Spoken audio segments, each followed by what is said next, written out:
sudah dikenal oleh setiap orang di dalam nama Tuhan Yesus Kristus. Itu juga merupakan bahwa kami senantiasa menikmati pelayanan roh, bukan pelayanan tubuh, bukan ibadah yang dijalankan secara liturgis.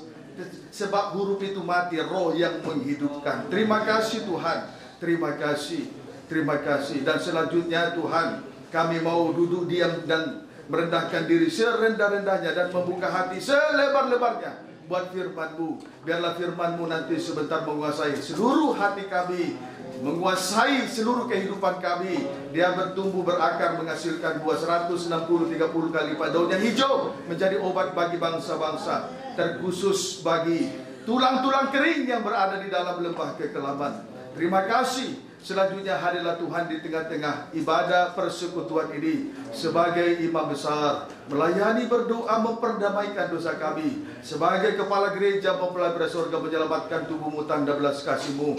Topang Tuhan, ibadah ini dari awal sampai berakhirnya nama Tuhan dipermuliakan. Sekali lagi urapi hamba-Mu, urapi yang mengambil bagian dalam pelayanan, terkhusus yang membaca firman Tuhan, sampai kepada bagian alat-alat elektronik Tuhan. Urapi alat-alat yang digunakan untuk melayani Tuhan. Baik juga Tuhan, live streaming video internet, YouTube, video internet, Facebook. Tuhan memberkati, Tuhan melawat para pemirsa di dalam negeri, di luar negeri, di 5 benua tiap-tiap negara, yang senantiasa setia tekun mengikuti 3 macam ibadah pokok. Terima kasih Tuhan, terima kasih. Kami bersyukur kepada Engkau Tuhan. Firman-Mu menjawab segala sesuatu, Firman-Mu memulihkan segala sesuatu, Firman-Mu menyembuhkan yang sakit, menguatkan yang lemah. Bahkan Tuhan melepaskan kami dari segala belenggu dosa, sehingga kami pulang tidak sama ketika datang. Nama Tuhan dipermuliakan. Kami sambut firman-Mu Tuhan, hanya di dalam nama Tuhan Yesus Kristus. Haleluya, amin. Silakan duduk.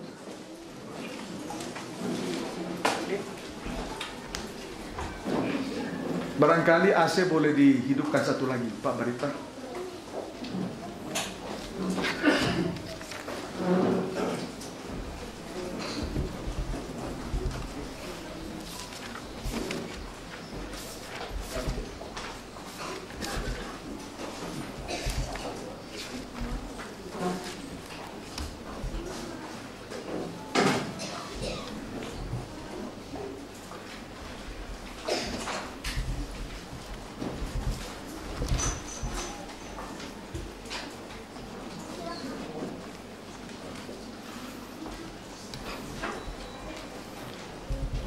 Mula pertama saya ucapkan puji syukur kepada Tuhan. Oleh karena kemurahan hati Tuhan, kita diizinkan untuk melangsungkan ibadah Natal persekutuan, pengajaran tabernakel atau ibadah Natal PPT yang sudah terselenggara selama 3 Natal berturut-turut. Artinya masih seumur jagung, baru 2 tahun berjalan. Yang menjadi saksi pada saat dideklarasikan ada beberapa hamba Tuhan yang masih setia bersekutu dengan kami di tempat ini. Hamba Tuhan Bapak Pendeta Nababat bersama rekan-rekan menjadi saksi. Pada Pendeta Mulyadi menjadi saksi. Kemudian yang lain yang tidak bisa saya sebut menjadi saksi terbentuknya atau berdirinya persekutuan pengajaran tabernakel. Tetapi dalam satu sisi, saya di dalam hati yang kecil ini berdoa kepada Tuhan, Tuhan, jangan sampai PPT ini berhenti, jangan sampai ini berdiri karena keinginan daging saya Tuhan. Tetapi saya mendambakan atau merindukan supaya persekutuan pengajaran tabernakel ini berdiri, berjalan terus bersama-sama kita untuk membawa pengajaran mempelai dalam terangnya tabernakel ini. Puji Tuhan. Dan satu demi satu rekan-rekanku hamba Tuhan boleh bersekutu dengan kami di tempat ini, bukan karena kami lebih daripada saudara, tetapi betul-betul kami mempunyai suatu kerinduan yang mendalam mengingat kedatangan Tuhan sudah tidak lama lagi. Kalau saudara perhatikan, keadaan dunia sudah tidak menentu lagi. Bukan saja di dalam negeri, tetapi di luar negeri, di 5 benua tiap-tiap negara. Dari Sabang sampai Merauke, Indonesia dilanda badai, banjir, tsunami, longsor. Bagaimana mungkin kita bisa menghadapi hanya dengan berita berkat, berita pelipat gandaan uang di dalam gereja? Itu tidak mungkin. Yang bisa menyelamatkan manusia hanyalah salib. Dari Alfa sampai kepada Omega, di tengah-tengahnya adalah salib. Amin, saudaraku. Puji Tuhan. Yesus berkata, akulah jalan, kebenaran, dan hidup. Harta, kekayaan, uang, kedudukan, jabatan, ijazah yang tinggi tidak pernah berkata, akulah jalan, kebenaran, dan hidup. Amin, saudaraku. Puji Tuhan. Hari-hari ini kita harus lebih sungguh-sungguh lagi untuk beribadah dan melayani, menyerahkan diri kita kepada Tuhan sebagai korban dan persembahan kepada Tuhan. Puji Tuhan. Salam, saudaraku. Puji Tuhan. Selamat malam, salam sejahtera bagi kita semua. Salam di dalam kasih-Nya Tuhan kita Yesus Kristus. Oleh karena kemurahan Tuhan kita boleh dipersekutukan di dalam Dia. Puji Tuhan. Dan segera saja, dan juga saya menyapa anak-anak Tuhan, hamba-hamba Tuhan di dalam di luar negeri yang senantiasa mengikuti 3 macam ibadah pokok, termasuk ibadah Natal PPT malam ini. Kiranya kita semua diberkati dalam di luar negeri, anak-anak Tuhan, hamba-hamba Tuhan di mana saja kita berada. Puji Tuhan. Kita akan kembali memperhatikan tema yang terpampang di depan ini. Kita akan memperhatikannya selama 2 sesi berjalannya ibadah Natal PPT ini. Sesi pertama malam ini, besok pagi kita akan lanjutkan kembali. Dan kami dengan segala kerendahan hati melayani hamba-hamba Tuhan. Sidang jemaat tidak tertutup kemungkinan juga. Kami menyediakan penginapan bukan karena kami punya, tetapi ada suatu kerinduan yang mendalam mengingat kedatangan Tuhan sudah tidak lama lagi. Puji Tuhan, itu saja.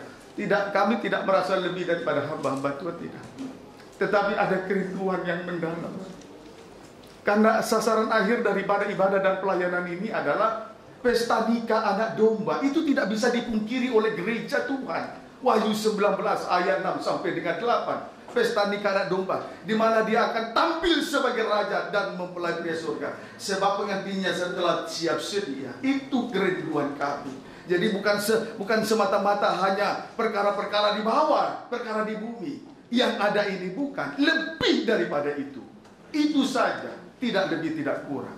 Puji Tuhan. Jadi tidak ada maksud-maksud yang lain, tidak ada maksud tandingan-tandingan dengan persekutuan yang lain. Tidak. Tetapi ada suatu kerinduan yang mendalam. Terima kasih sekali lagi saya ucapkan kepada rekan-rekanku, hamba-hamba Tuhan yang hadir dari beberapa tempat, yang dari Sumatera, yang dari Jabodetabek, dari Surabaya, dari Gresik. Saya tidak bisa sebut satu persatu. Bahkan yang teman-teman saya yang ada di rekan-rekan saya di Serang, Cilegon sekitarnya. Tuhanlah yang memberkati, Tuhanlah yang membalaskan dukungan saudara. Puji Tuhan. Saya rindu juga suatu kali nanti persekutuan di Tangerang sesuai dengan kerinduan Pak Nababan. Kita adakan PPT di sana nanti. Bulan 6 kami kemarin sudah ada kunjungan di Sumatera selama 4 hari. Tuhan memberkati persekutuan di sana dan mulai mengenal kita di sana, dan baru orang tahu ada GPT di Serang. Selama ini hanya orang tahu GPT ada di Medan, GPT hanya ada di Jakarta, GPT hanya ada di Surabaya dan di Malang. Tetapi puji Tuhan, berkat dukungan dan doa saudara, PPT ini bisa berjalan dengan baik. Puji Tuhan, terima kasih buat Pendeta Mamahit, sekalipun beliau sudah senior, Pendeta Elia, saya tidak bisa sebut semuanya. Tuhan memberkati, Tuhan dukungan. Terima kasih buat dukungan saudara. Kita akan melihat selama 2 kali berjalannya ibadah persekutuan kita dari tema yang sama. Kita perhatikan tema yang terpampang di depan ini, ya. Mari dengan segala kerendahan hati seperti Maria kita bawa hidup kita supaya kita boleh menikmati kemurahan Tuhan malam ini. Silakan Yosua. Yohanes 1 ayat 1. Firman yang telah menjadi manusia. Iya. Pada mulanya adalah firman. Pada mulanya adalah firman. Firman itu bersama-sama dengan Allah. Firman itu bersama-sama dengan Allah. Dan firman itu adalah Allah. Dan firman itu adalah Allah. Puji Tuhan. Sebagai pendahuluan, sebelum kita masuk lebih dalam, sebagai pendahuluan dalam pengajaran tabernakel, Injil Yohanes 1 ini terkena kepada pintu gerbang. Ya, tolong saya lupa bawa, ada di tas. Coba diambil pena dulu, cepat Maria. Cepat pena, ya. Ambil Alkitab di tas.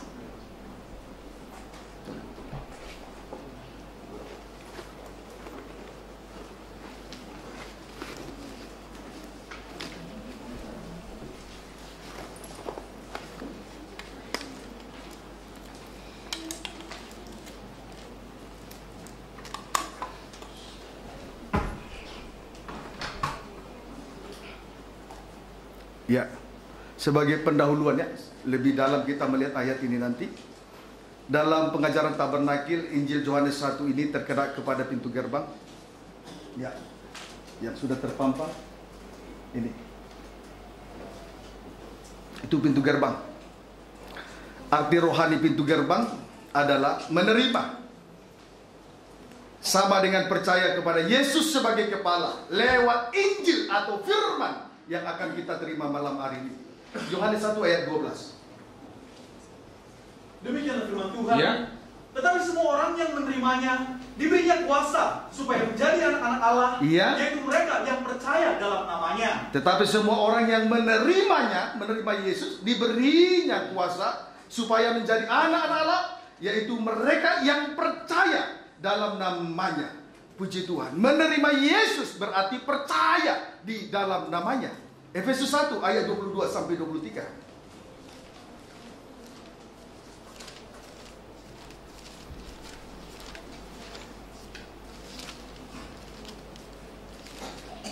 Efesus 1 ayat 22 sampai 23. Demikianlah firman Tuhan, dan segala sesuatu telah diletakkannya di bawah kaki Kristus. Ya. Dan Terus dia telah diberikannya kepada jemaat Ya. sebagai kepala Ya. dan segala yang ada. Kristus sebagai kepala, terus Jemaat yang adalah tubuhnya, terus dan itu kepenuhan dia kepenuhan dia. yang memenuhi semua dan segala sesuatu. Puji Tuhan. Percaya kepada Kristus sebagai kepala yang berkuasa yang menyelamatkan tubuh. Puji Tuhan. Haleluya. Itulah Injil Yohanes pasal 1. Kalau dikaitkan dengan pelajaran Tabernakil, dia terkena pada pintu gerbang. Percaya. Menerima Yesus dan percaya dialah kepala yang menyelamatkan tubuh. Amin, saudaraku.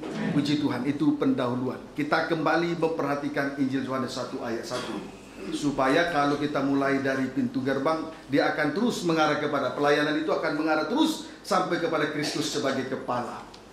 Baik, Injil Yohanes 1 ayat 1. Demikianlah firman Tuhan. Ya. Pada mulanya adalah firman. Pada mulanya adalah firman. Firman itu bersama-sama dengan Allah. Ya. Dan firman itu adalah Allah. Puji Tuhan. Kalimat pertama, pada mulanya adalah firman. Kemudian kalimat yang kedua, firman itu bersama-sama dengan Allah. Seolah-olah ada dua oknum antara firman dengan Allah. Tetapi pada saat kalimat yang ketiga, ternyata firman itu adalah Allah. Baik, malam ini kita fokus memperhatikan kalimat yang pertama. Pada mulanya adalah firman. Kita fokus khusus malam ini. Kita fokus memperhatikan kalimat yang pertama dari ayat ini. Pada mulanya adalah firman. Ya, berarti telah terjadi Natal. Pada mulanya adalah firman, berarti telah terjadi Natal. Sedangkan Injil Yohanes 1 ayat 14, baca. Firman itu telah menjadi manusia. Terima kasih. Firman itu telah menjadi manusia. Sama dengan Natal. Kalau pada mulanya adalah firman, itu Natal telah terjadi. Sedangkan Injil Yohanes 1 ayat 14 bagian A, firman itu telah menjadi manusia. Sama dengan Natal. Amin, saudaraku. Baik. Jadi pada mulanya adalah firman. Untuk mengetahui kebenaran dari ayat ini, kita lihat dulu kalimat yang sama pada ayat yang lain. Kejadian 1 ayat 1. Untuk mengetahui kalimat bagian A tadi, kita lihat kalimat yang sama. Kejadian 1 ayat 1, baca. Allah menciptakan langit dan bumi serta isinya. Iya. Pada mulanya Allah menciptakan langit dan bumi. Pada mulanya Allah menciptakan langit dan bumi. Kalimat ini menimbulkan pertanyaan di dalam hati. Manakah yang terlebih dahulu? Pada mulanya adalah firman, atau pada mulanya Allah menciptakan langit dan bumi? Dulu, awal mula melayani Tuhan, jujur saja, saya bingung dengan kalimat yang sama pada Injil Yohanes 1 dengan Kejadian 1 ayat 1. Awal mula melayani, saya bingung. Pada mulanya. Dalam Injil Yohanes 1, pada mulanya adalah firman. Sedangkan dalam Kejadian 1 ayat 1, pada mulanya Allah menciptakan langit dan bumi. Puji Tuhan. Jadi kalimat ini menimbulkan pertanyaan di dalam hati saya. Mana yang terlebih dahulu? Apakah pada mulanya adalah firman, atau pada mulanya Allah menciptakan langit dan bumi? Baik, untuk itu, supaya kita mendapat jawaban yang pasti, kita kembali memperhatikan Injil Yohanes 1 ayat 1.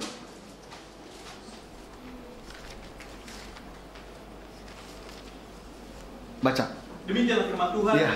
Pada mulanya adalah firman. Itu kalimat yang pertama. Pada mulanya adalah firman. Berarti Natal terjadi. Sudah terjadi. Terus Firman itu bersama-sama dengan kemudian Allah. firman itu bersama-sama dengan Allah. Seolah-olah ada dua oknum. Kalimat yang kedua. Terus Dan firman itu adalah Allah. iya. Firman itu adalah Allah. Berarti yang terlebih dahulu adalah firman. Sebab firman itu adalah Allah yang menciptakan langit dan bumi dan segala isinya. Itu yang terlebih dahulu. Langit, bumi, dan segala isinya itu ciptaan Tuhan, hasil karya. Jadi yang terlebih dahulu adalah firman. Yang terutama di dalam hidup ini adalah firman. Bukan hasil karya, bukan yang ada ini. Bukan kedudukan dan jabatan, bukan harta dan kekayaan, bukan ijazah yang tinggi. Yang terlebih dahulu adalah firman Allah. Amin, saudaraku. Bukan hasil karya, bukan yang ada ini. Biarlah kita semua belajar untuk mendahulukan firman. Berarti telah terjadi Natal. Amin, saudaraku. Belajar untuk mendahulukan firman dari segala sesuatu. Puji Tuhan. Saya sangat bersyukur. Saya banyak diajar oleh pengajaran mempelai untuk terus mendahulukan firman. Untuk terus mendahulukan firman dari segala yang ada. Dahulukan ibadah, dahulukan pelayanan, dari cari uang, dahulukan dulu firman. Saya banyak diajar oleh Tuhan. Semoga sama-sama kita belajar dari firman Tuhan, ya. Amin, saudaraku. Bukan saya yang lebih baik, firman yang lebih baik. Saya masih banyak kekurangan. Kiranya dapat dipahami dengan baik, supaya lebih penjelasan ini lebih akurat, harus dibuktikan dengan Amsal pasal 8. Amsal pasal 8 ayat 22. Silakan Yosua. Demikianlah firman Tuhan. Iya. Tuhan telah menciptakan aku sebagai permulaan. Tuhan telah menciptakan aku sebagai permulaan pekerjaannya. Terus Sebagai perbuatannya yang pertama. yang pertama dahulu kala. Tuhan telah menciptakan aku sebagai permulaan pekerjaannya. Inilah pengakuan Yesus sebagai anak tunggal. Pengakuan ini perlu kita beri apresiasi setinggi-tingginya. Belajar untuk mendahulukan firman dari segala yang ada.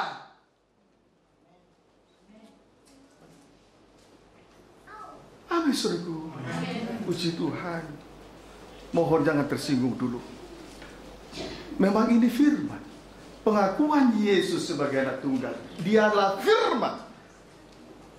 Perlu kita beri apresiasi. Kita dahulukan firman dari segala yang ada. Dari kedudukan, dari jabatan, dari harta, kekayaan, dari uang. Dari apa saja. Puji Tuhan. Haleluya. Baik. Ayat 23 sampai lebih dalam kita lihat. Ayat 23 sampai dengan ayat 26. Baca. Sudah pada zaman purbakala aku dibentuk. Iya. Pada mula pertama, Iya. sebelum bumi ada. Sebelum bumi ada. Terus Sebelum air samudera raya Iya. ada, aku telah lahir. telah lahir. Jadi Natal dulu. Terus Sebelum ada sumber-sumber yang syarat dengan air. iya. Sebelum gunung-gunung tertanam. Iya. Dan lebih dahulu daripada bukit-bukit aku telah lahir. Ini ya dua kali pengakuan Natal. Terus Sebelum dia membuat bumi Iya. dengan padang-padangnya. Iya. Atau debu dataran yang pertama. terima kasih. Bukti bahwa yang pertama-tama adalah firman. Antara lain titik 2. Strip pertama. Sebelum air samudera raya ada. Strip yang kedua. Sebelum ada sumber-sumber yang syarat dengan air. Dalam kurung mata air. Strip yang ketiga. Sebelum gunung-gunung tertanam. terlebih dahulu, dan sebelum gunung-gunung dan bukit-bukit. Strip yang kelima, sebelum Allah membuat bumi dengan padang-padangnya atau debu dataran yang pertama. Yesus berkata, aku telah lahir. Perkataan ini diucapkan sebanyak 2 kali. Artinya bahwa diteguhkan bahwa yang harus kita dahulukan adalah firman. Aku telah lahir. Pernyataan 2 kali itu peneguhan bahwa yang harus kita dahulukan adalah firman Allah dari segala yang ada ini. Itu saya ajar kepada sidang jemaat. Ayo, yang apalagi yang melayani 3 macam ibadah pokok. Imam-imam, ibadah. Nomor 1 ibadah. Yang buka usaha, tutup. Yang kuliah ibadah sungguh-sungguh. Satu kali ada imam-imam yang tidak sungguh-sungguh, saya turunkan langsung. Saya tidak takut di situ. Yang terlebih dahulu adalah firman. Amin, saudaraku. Yang terlebih dahulu adalah firman. 2 kali pengakuan aku telah lahir. Itu peneguhan. Puji Tuhan. Kiranya dapat dipahami dengan baik. Ya, amin, saudaraku. Puji Tuhan. Baik. Sekarang ayat 27 sampai 29. Ketika ia mempersiapkan langit, aku di sana. Ya. Ketika ia menggaris kaki langit pada permukaan air samudera raya. Iya, terus? Ketika ia menetapkan awan-awan di atas. Menetapkan awan-awan, ditetap awan harus di atas. Itu ketetapan Tuhan. Terus? Dan mata air samudera raya meluap dengan deras. Ya. Mata air samudera raya meluap dengan deras. Terus? Ketika ia menentukan batas kepada laut. Ya, kepada laut. Terus? Supaya air jangan melanggar titahnya.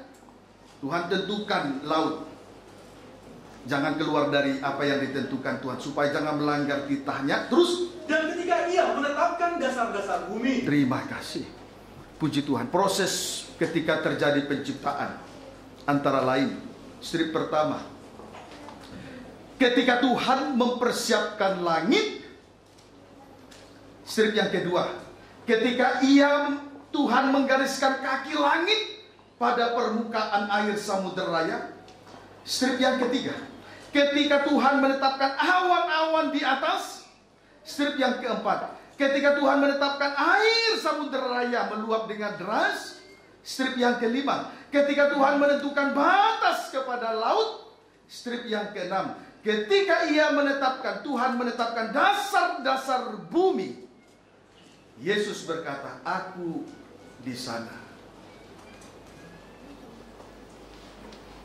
Jadi segala sesuatu yang kita kerjakan, firman saksinya, Yesus ada di sana. Asal kita mendahulukan nata, asal kita dahulukan firman, Yesus ada di sana, firman ada di sana. Puji Tuhan. Amin, saudaraku. Dulu awal memulai pelayanan, saya agak sedikit ketar-ketir, takut. Tuhan, bagaimana saya memulai pelayanan di Provinsi Banten yang begitu keras sekali. Belum ada sidang jemaat, belum ada kolektif, belum ada. Saya harus jalan kaki dari door to door. Dari perumahan satu kepada perumahan yang lain. Serang saya kelilingi, Cilegon saya kelilingi, sampai ke Merak jalan kaki. Hanya bisa menangis. Tapi hari demi hari firman Tuhan terus mengajar saya. Puji Tuhan.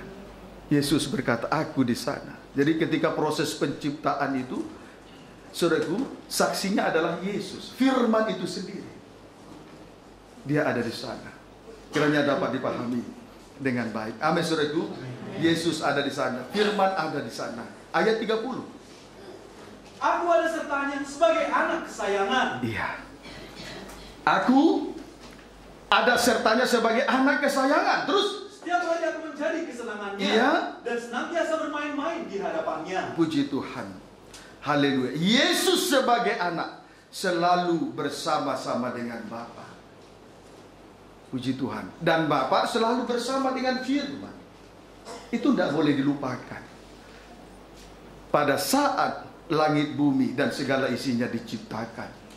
Kiranya dapat dipahami dengan baik. Ya, amin saudaraku. Baik. Matius 6 ayat 31 sampai 33.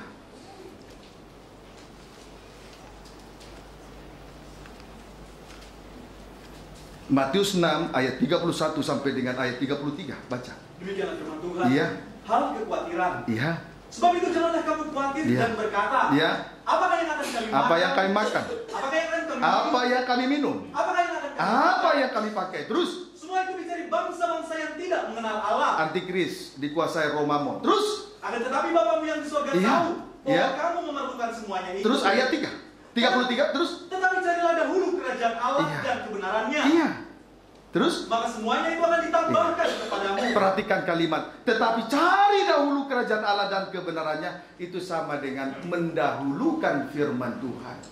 Di dalam kerajaan surga ada kebenaran. Itulah firman. Jadi cari dahulu kerajaan Allah dan kebenarannya. Itu sama dengan mendahulukan firman. Kalau kita mendahulukan, orang yang mendahulukan firman Tuhan, tidak khawatir soal apa yang akan dimakan, tidak khawatir dengan soal apa yang akan diminum, tidak khawatir dengan soal apa yang akan dipakai. Kalau saja saya hamba Tuhan yang sudah melayani Tuhan, mendahulukan firman, tidak khawatir soal makanan, tidak khawatir soal minuman, tidak khawatir dengan apa yang dipakai, tidak khawatir dengan apa yang ada ini. Itu pengalaman saya. Betul. Bukan saya tidak mengadopsi pengalaman orang, itu pengalaman saya. Amin, saudaraku. Baik. Roma 14.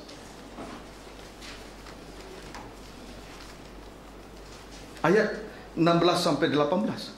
Demikianlah firman Tuhan. Ya. Apa yang baik yang kamu miliki, janganlah kamu biarkan difitnah. Oleh firman kita ada ibadah, oleh firman ada pelayanan, oleh firman kita dipercayakan karunia-karunia Roh Kudus, oleh firman dipercayakan jabatan-jabatan kepada hamba-hamba Tuhan. Jangan biarkan difitnah ya, saudaraku. Terus baca. Sebab kerajaan Allah bukanlah soal makanan dan minuman. Bukan soal makan, bukan soal minum. Terus, tetapi soal kebenaran, damai sejahtera. Kebenaran firman, damai sejahtera. Terus dan sukacita oleh Roh Kudus. Oleh Roh Kudus, itu pekerjaan roh, itu kegiatan roh, itu berada di tengah ibadah. Terus karena barang siapa melayani Kristus dengan cara ini, melayani Tuhan dengan sistem kerajaan sorga, mendahulukan firman. Terus ia berkenan pada Allah, berkenan kepada Allah, dihormati manusia. Tidak usah takut soal apa yang dimakan, diminum, saudaraku. Layani Tuhan dengan sistem kerajaan surga saja. Dikenan Tuhan, percaya saja. Dikenan Tuhan. Selain dikenan Tuhan, dihormati manusia. Itu saya belajar untuk menghormati hamba-hamba Tuhan. Siapapun yang datang. Saya dulu mungkin awal-awal seperti orang yang baru belajar masuk karate. Pulang keluar dari karate, di jalan kaki keluar, nanti pulang dari latihan karate, ada tiang listrik dikaratekan semua. Ada pohon-pohon besar dikaratekan semua. Itu dulu. Tapi semakin kesini, saya banyak diajar. Dulu saya kurang hormat kepada hamba Tuhan, termasuk kepada Pendeta Ringo. Seringkali saya menggurui. Mohon maaf ya Bapak Pendeta Ringo. Amin Pak Ringo. Ya, seringkali saya menggurui. Baru-baru mulai pelayan seperti orang karate, ada pohon listrik saya karate sumpah, ada pohon-pohon saya karate. Tapi semakin kesini saya semakin diajar firman. Tuhan saja yang benar. Kalau saya mungkin ada kurang hormat kepada rekan-rekanku, mohon maaf sebesar-besar. Ayo, kalau kita melayani Tuhan dengan sistem kerajaan surga, mendahulukan firman, Natal telah terjadi, dikenal oleh Tuhan. Tidak cukup di situ. Lanjut, dihormati manusia. Puji Tuhan. Kiranya dapat dipahami dengan baik ya. Sebab itu pada ayat 16 dikatakan di sini, apa yang baik yang kamu miliki, Jangan kamu biarkan difitnah. Sebab itu dahulukan firman.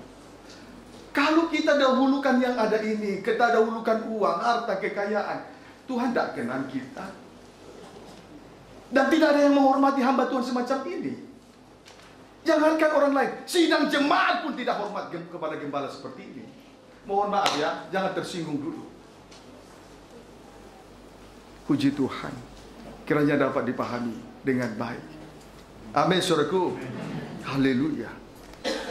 Biarlah kita semua melayani Tuhan dengan sistem kerajaan surga, mendahulukan firman. Kerajaan surga bukan soal makan, minum, dan pakaian. Amin, saudaraku. Kalau saya keliling-keliling bisa, ke pendeta Siringo, pendeta mana saja bisa, tapi saya tidak mau lakukan itu. Lebih utama mendahulukan firman, mendahulukan ibadah dalam kandang penggembalaan ini. Puji Tuhan, kiranya dapat dipahami. Amsal 8 ayat 28 sampai 29. Kita tilik kembali Amsal 8 ayat 28 sampai 29. Tadi Natal telah terjadi. Pada mulanya adalah firman. Natal telah terjadi. Amin, saudaraku. Dikenal Tuhan, dihormati manusia. Hati-hati, pertahankan ini. Pertahankan ini. Melayani dengan sistem kerajaan surga. Pertahankan ini, dahulukan firman. Pada mulanya firman. Lalu baca 28-29. Sebentar dulu.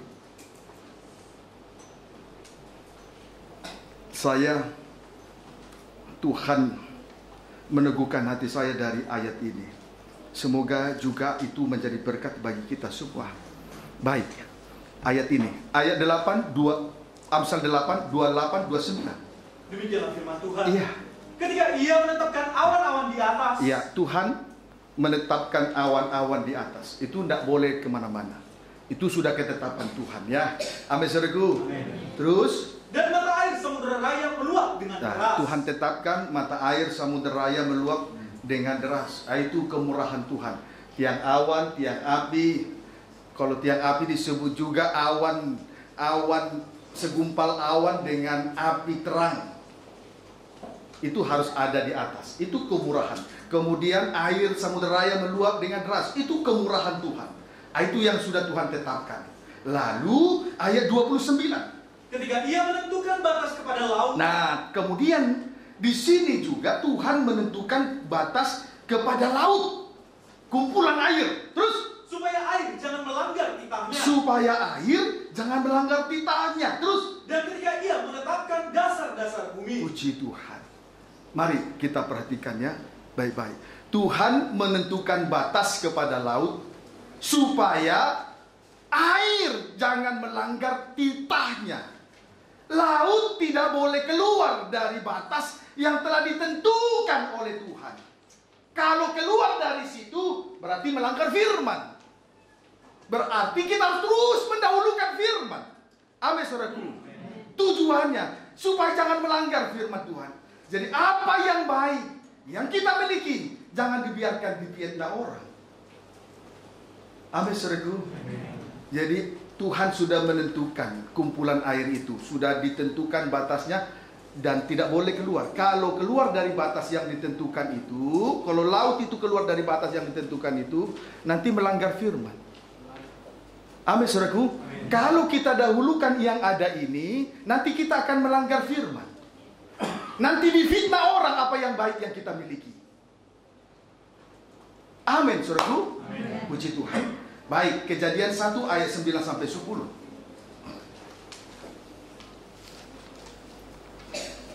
Kejadian 1 ayat 9 sampai 10. Demikianlah firman Tuhan. Saya sangat bersyukur menemukan ayat itu. Ayat 9 sampai 10. Baca. Berfirmanlah Allah. Hendaklah segala air yang di bawah langit.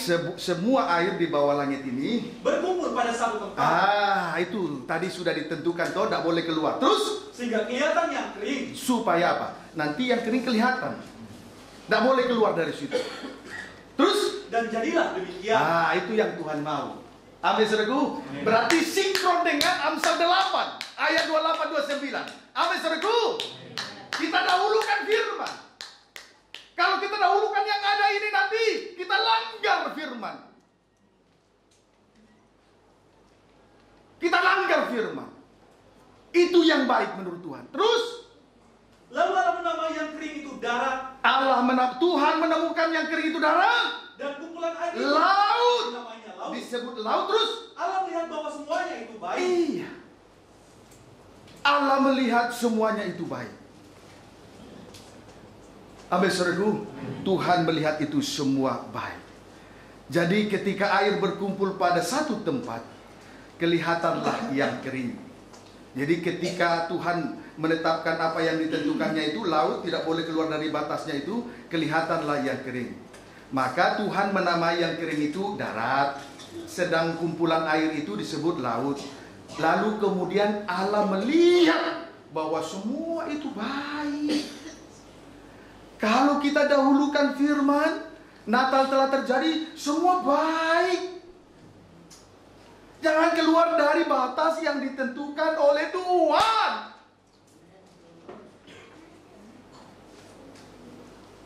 Amin, saudaraku. Puji Tuhan, itu urutannya.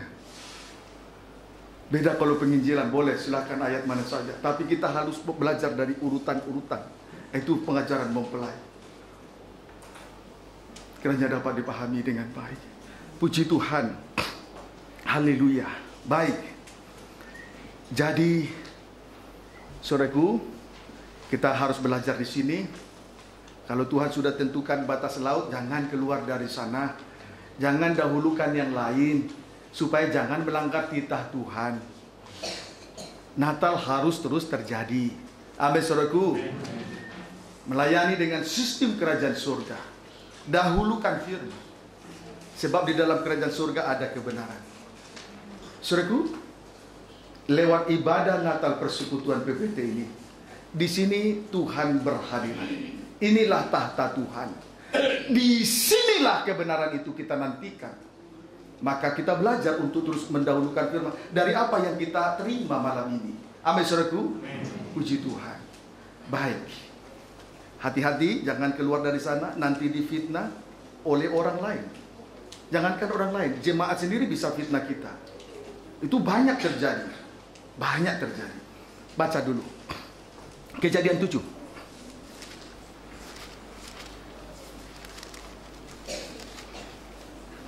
Ayat 18 sampai 20. Demikianlah firman Tuhan. Iya. Air bah. Iya.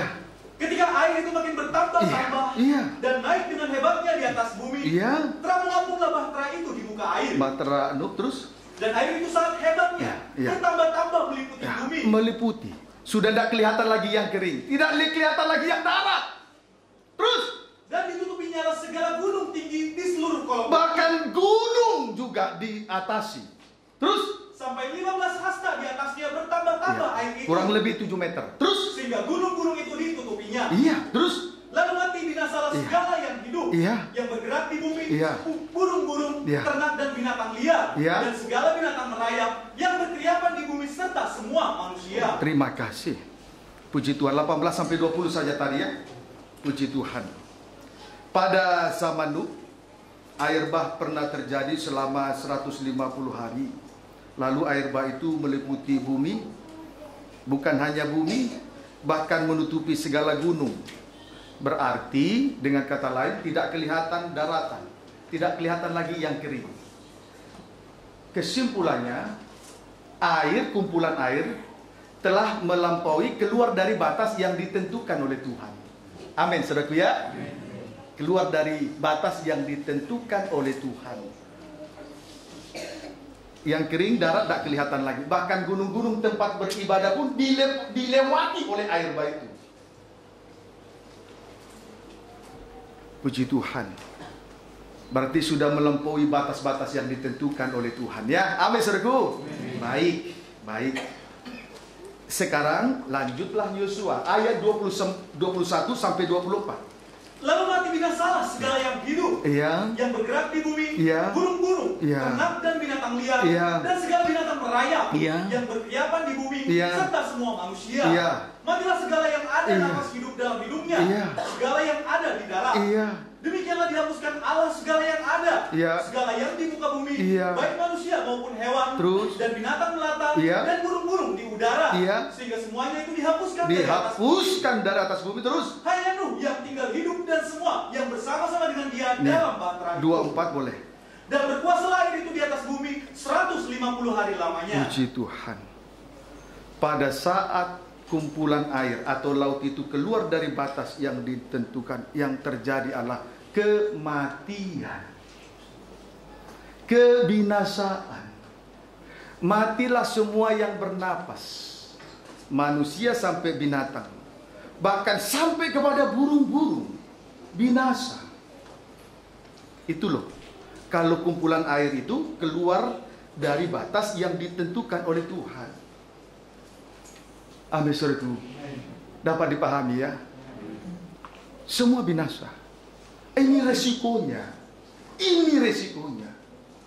Makanya tadi saya himbau, ayo belajar, kita belajar sama-sama. Saya juga belajar kok. Saya banyak, hari-hari saya belajar terus. Belajar dari firman, belajar dari kehidupan. Hari-hari saya. Saya banyak kalau bertemu begitu, saya lebih banyak berdiam diri. Daripada banyak menggurui. Saya banyak belajar terus. Puji Tuhan. Kiranya dapat dipahami dengan baik ya. Baik. Kita sebelum kita lihat air bah itu, air bah pernah terjadi di Aceh. Habis banyak jiwa. Saya pernah menonton di televisi tsunami di Jepang. Jangankan manusia, gedung tinggi saja digeser. Itu kalau laut atau kumpulan air keluar dari batas yang ditentukan, semua digeser, diseret. Kapal yang besar pindah tempat sampai ke gunung di Aceh. Itu mengerikan sekali kalau kita tidak mendahulukan firman dari. Kiranya dapat dipahami dengan baik. Kita lihatlah air bah yang sesungguhnya itu. Kejadian 6 ayat 1-2. Kejahatan manusia. Ya. Ketika manusia itu mulai bertambah banyak jumlahnya. Mulai bertambah banyak. Terus di muka bumi. Bumi dia. Dan bagi mereka lahir anak-anak perempuan. Lahir anak perempuan. Terus. Maka anak-anak Allah melihat bahwa anak-anak perempuan itu. Anak-anak Allah melihat terus. Anak-anak perempuan manusia itu cantik-cantik. Anak perempuan cantik-cantik terus. Lalu mereka mengambil istri dari antara perempuan-perempuan itu. Anak-anak Allah, bukan anak setan. Anak-anak Allah mengambil istri dari antara perempuan-perempuan yang cantik itu. Terus siapa saja yang disukai mereka. Siapa saja yang disukai mereka. Mengambil istri dari antara perempuan-perempuan yang cantik. Siapa saja yang mereka sukai. Itu sama dengan dosa kenajisan. Jadi lihat perempuan cantik, dia suka, dia ambil. Itu anak-anak Allah waktu itu. Kemudian dia lihat anak perempuan cantik, dia ambil. Dia suka, dia ambil jadi istri. Nah, kalau terus-terus menerus begitu, itu dosa kenajisan. Dan hari-hari ini air bah sudah keluar dari batasnya. Sehingga yang kering itu, daratan itu sudah tidak kelihatan lagi. Dosa kenajisan sudah melanda dunia. Bukan hanya di luar negeri, di Indonesia. Bukan hanya di kota, di desa. Bukan hanya orang kaya, orang miskin. Bukan hanya yang gagah, cakep, jelek sekalipun. Sudah dilanda oleh air bah. Kumpulan air itu sudah keluar dari batasnya. Artinya satu orang, apalagi hamba Tuhan, satu istri saja. Jangan melihat yang cantik ambil lagi. Itu keluar dari batas yang ditentukan oleh Tuhan. Dulu mungkin hanya bagian dari konglomerat, sekarang tidak. Yang miskin pun dilanda oleh air bah. Tadi kita sudah lihat, bukan hanya daratan, gunung pun dilanda. Tempat-tempat beribadah pun dilanda. Alasannya, Tuhan tidak melihat pakaian, Tuhan lihat hatimu. Sehingga dibiarkan rok-rok pendek melayani Tuhan. Tuhan tidak lihat pakaian. Oh, akhirnya pakaian dari perempuan V di belakang. Kemudian roknya pendek sekali. Hebat sudah hamba-hamba Tuhan mengucapkan kata-kata itu. Hebat. Bukan hanya daratan, gunung tempat ibadah pun dilanda. Semoga batuknya tidak menantang firman-Nya. Amin, saudaraku. Puji Tuhan. Haleluya. Itu kalau laut keluar dari batas yang ditentukan oleh Tuhan. Kita belajar untuk jujur kepada firman Tuhan, bukan jujur kepada jemaat, kepada Tuhan. Saya bisa pura-pura baik kepada jemaat, tapi apalah arti hidupku di hadapan Tuhan? Tidak berguna. Orang jujur polos dipimpin oleh ketulusan hatinya. Kiranya dapat dipahami dengan baik. Mohon ampun ya saudaraku. Kalau mungkin sedikit tertusuk hati, mohonlah dimaafkan. Saya tidak ada maksud untuk menyinggung, tapi ini firman tidak boleh saya kurangi. Itu saja. Dan saya tidak mau menyukai hati manusia. Saya lebih suka menyukai hati Tuhan.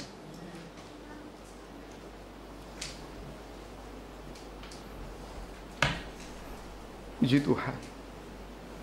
Kiranya dapat dipahami dengan baik. Mohon mertuaku datang dari Semarang. Ada lagi orang tua saya yang melahirkan saya. Bukan menggurui, tapi ini firman. Puji Tuhan. Kiranya dapat dipahami dengan baik. Lalu ayat yang ketiga, baca. Berfirmanlah Tuhan. Iya. Rohku tidak akan selama-lamanya tinggal di dalam manusia. Iya. Terus? Karena manusia itu adalah daging. Iya. Tetapi umurnya akan 120 tahun saja. Puji Tuhan. Tadi kerajaan sorga bukan soal makan, minum, dan pakaian, tapi soal kebenaran, damai sejahtera, dan sukacita. 3 hal ini dikerjakan oleh Roh Kudus. Saat ini kita berada dalam kegiatan roh. Saat ini kita berada di tengah-tengah ibadah dan pelayanan. Ini kita temukan di tengah ibadah dan pelayanan. Kebenaran, damai sejahtera, dan sukacita ada di tengah-tengah ibadah. Itu kegiatan roh. Tetapi karena manusia itu kegiatannya daging, Tuhan ambil roh. Nah, kalau Tuhan ambil rohnya, maka ibadah ini liturgis. Say hello. Ibadah ini rutinitas. Ibarat mempersembahkan tubuh jasmani kepada Tuhan Yesus, tapi hatinya tidak dipersembahkan, manusia batinnya tidak dipersembahkan kepada Tuhan Yesus. Merantau kemana-mana. Tubuhnya ada di sini, tapi hatinya jauh dari firman pengajaran. Tuhan ambil roh. Itu ibadah rutinitas. Itu ibadah lahiriah. Itu yang saya takutkan. Dari awal saja, saya sudah menangis. Tuhan, jangan ambil rohmu Tuhan. Apalah saya Daniel ini tidak bisa apa-apa. Saya ini manusia yang tidak bisa apa-apa. Itu yang saya tangisi. Setiap kali saya ibadah, itu yang saya doakan. Jangan ambil rohmu ya Tuhan. Jangan ambil rohmu Tuhan. Supaya ibadah ini jangan liturgis ya Tuhan. Boleh saja saya sepertinya tubuh di sini, tapi batinnya tidak ada di sini. Nah, itu ibadah lahiriah. Kiranya dapat dipahami dengan baik. Amin, saudaraku. Baik. Sekarang kita lihat contoh ketika tadi batas air laut keluar dari yang ditentukan Tuhan. Tadinya dia mendahulukan firman. Natal terus terjadi dalam hidupnya. Sekali waktu batas air laut keluar dari yang ditentukan Tuhan. Mari kita lihat contoh itu. 2 Samuel 12.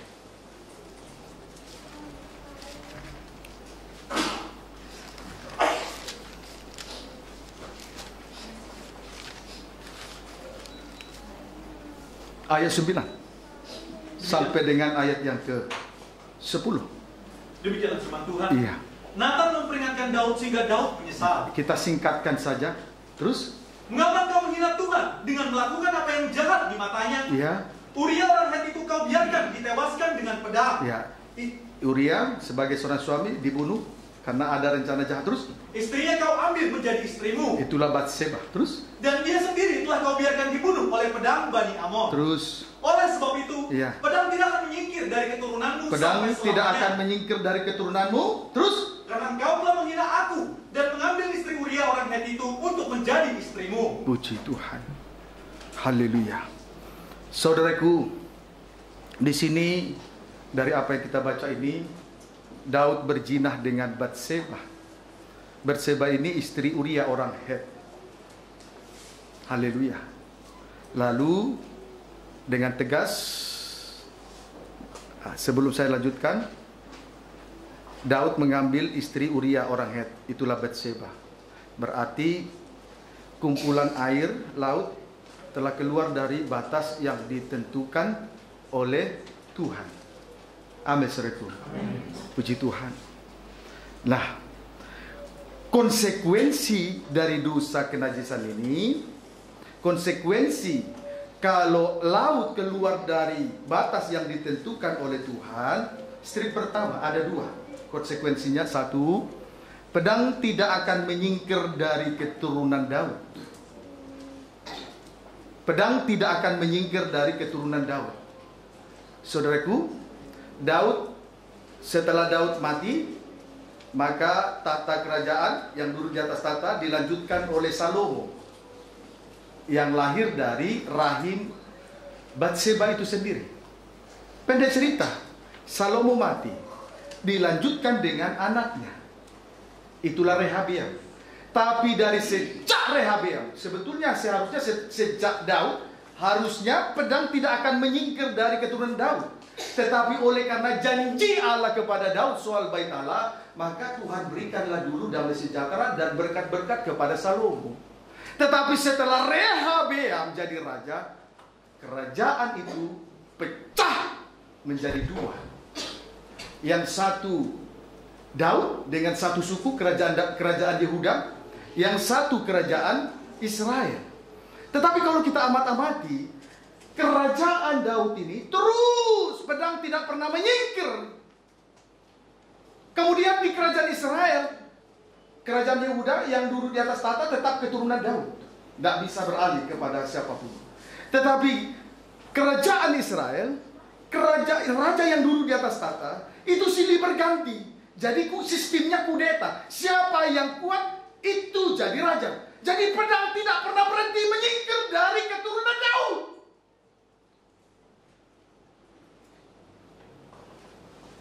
Amin, saudaraku. Puji Tuhan. Kiranya dapat dipahami dengan baik. Sampai pada akhirnya Yehuda pun dibuang ke Babel, diperbudak selama 70 tahun.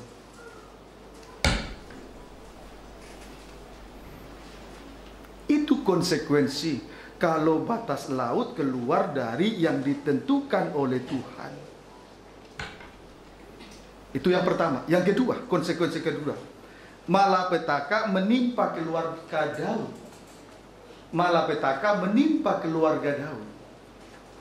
Saudaraku, dalam 2 Samuel 13, Amnon memperkosa Tamar, saudaranya, tapi beda ibu. Haleluya. Kemudian ayat itu dalam 2 Samuel 13. Kemudian di 2 Samuel 13 juga ayat 23 sampai 39, Absalom kakak kandung Tamar membunuh Amnon. Lalu Absalom pun melarikan diri. Dia ketakutan. Tidak berhenti sampai di situ. Tidak berhenti sampai di situ. Di dalam 1 Samuel 15 ayat 1 sampai 12, Absalom mengadakan persepakatan gelap karena dia ingin menjadi raja menggantikan Daud ayahnya. Haleluya. Kiranya dapat dipahami dengan baik. Jadi betul-betul malapetaka menimpa keluarga Daud. Pemerkosaan yang pertama Amnon kepada saudari beda ibu. Kemudian kakak kandung Tamar tidak terima. Itulah Absalom, dia bunuh Amnon. Lalu dia melarikan diri. Setelah kembali, dia ingin kudeta, mengambil alih kerajaan. Absalom ingin menjadi raja, menggantikan Daud. Haleluya. Itu konsekuensi setelah Daud jatuh dalam perzinahan. Sampai pada ayat yang ke-14, ulangi baca. 1 Samuel 15, dipotong saja. 1 Samuel 15 ayat 14. 2 Samuel ya. Ya, 2 Samuel 15 ayat 14 baca. Demikianlah firman Tuhan. Kemudian berbicaralah Daud kepada semua pegawainya yang ada bersama-sama dengan dia di Yerusalem. Bersiaplah, marilah kita melarikan diri, sebab jangan-jangan kita tidak akan luput daripada Absalom. Anaknya sendiri terus pergilah dengan segera, supaya ia jangan dapat lekas menyusul kita, dan mendatangkan celaka atas kita, dan memukul kota ini dengan mata pedang. Daud pun melarikan diri dari anaknya. Daud ketakutan kepada anaknya sendiri.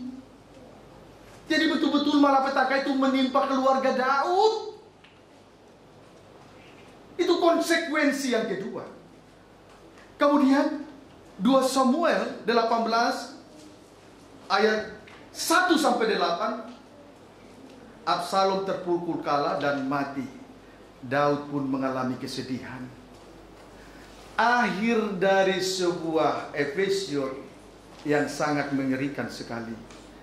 Akhir dari sebuah episode yang sangat menyedihkan sekali.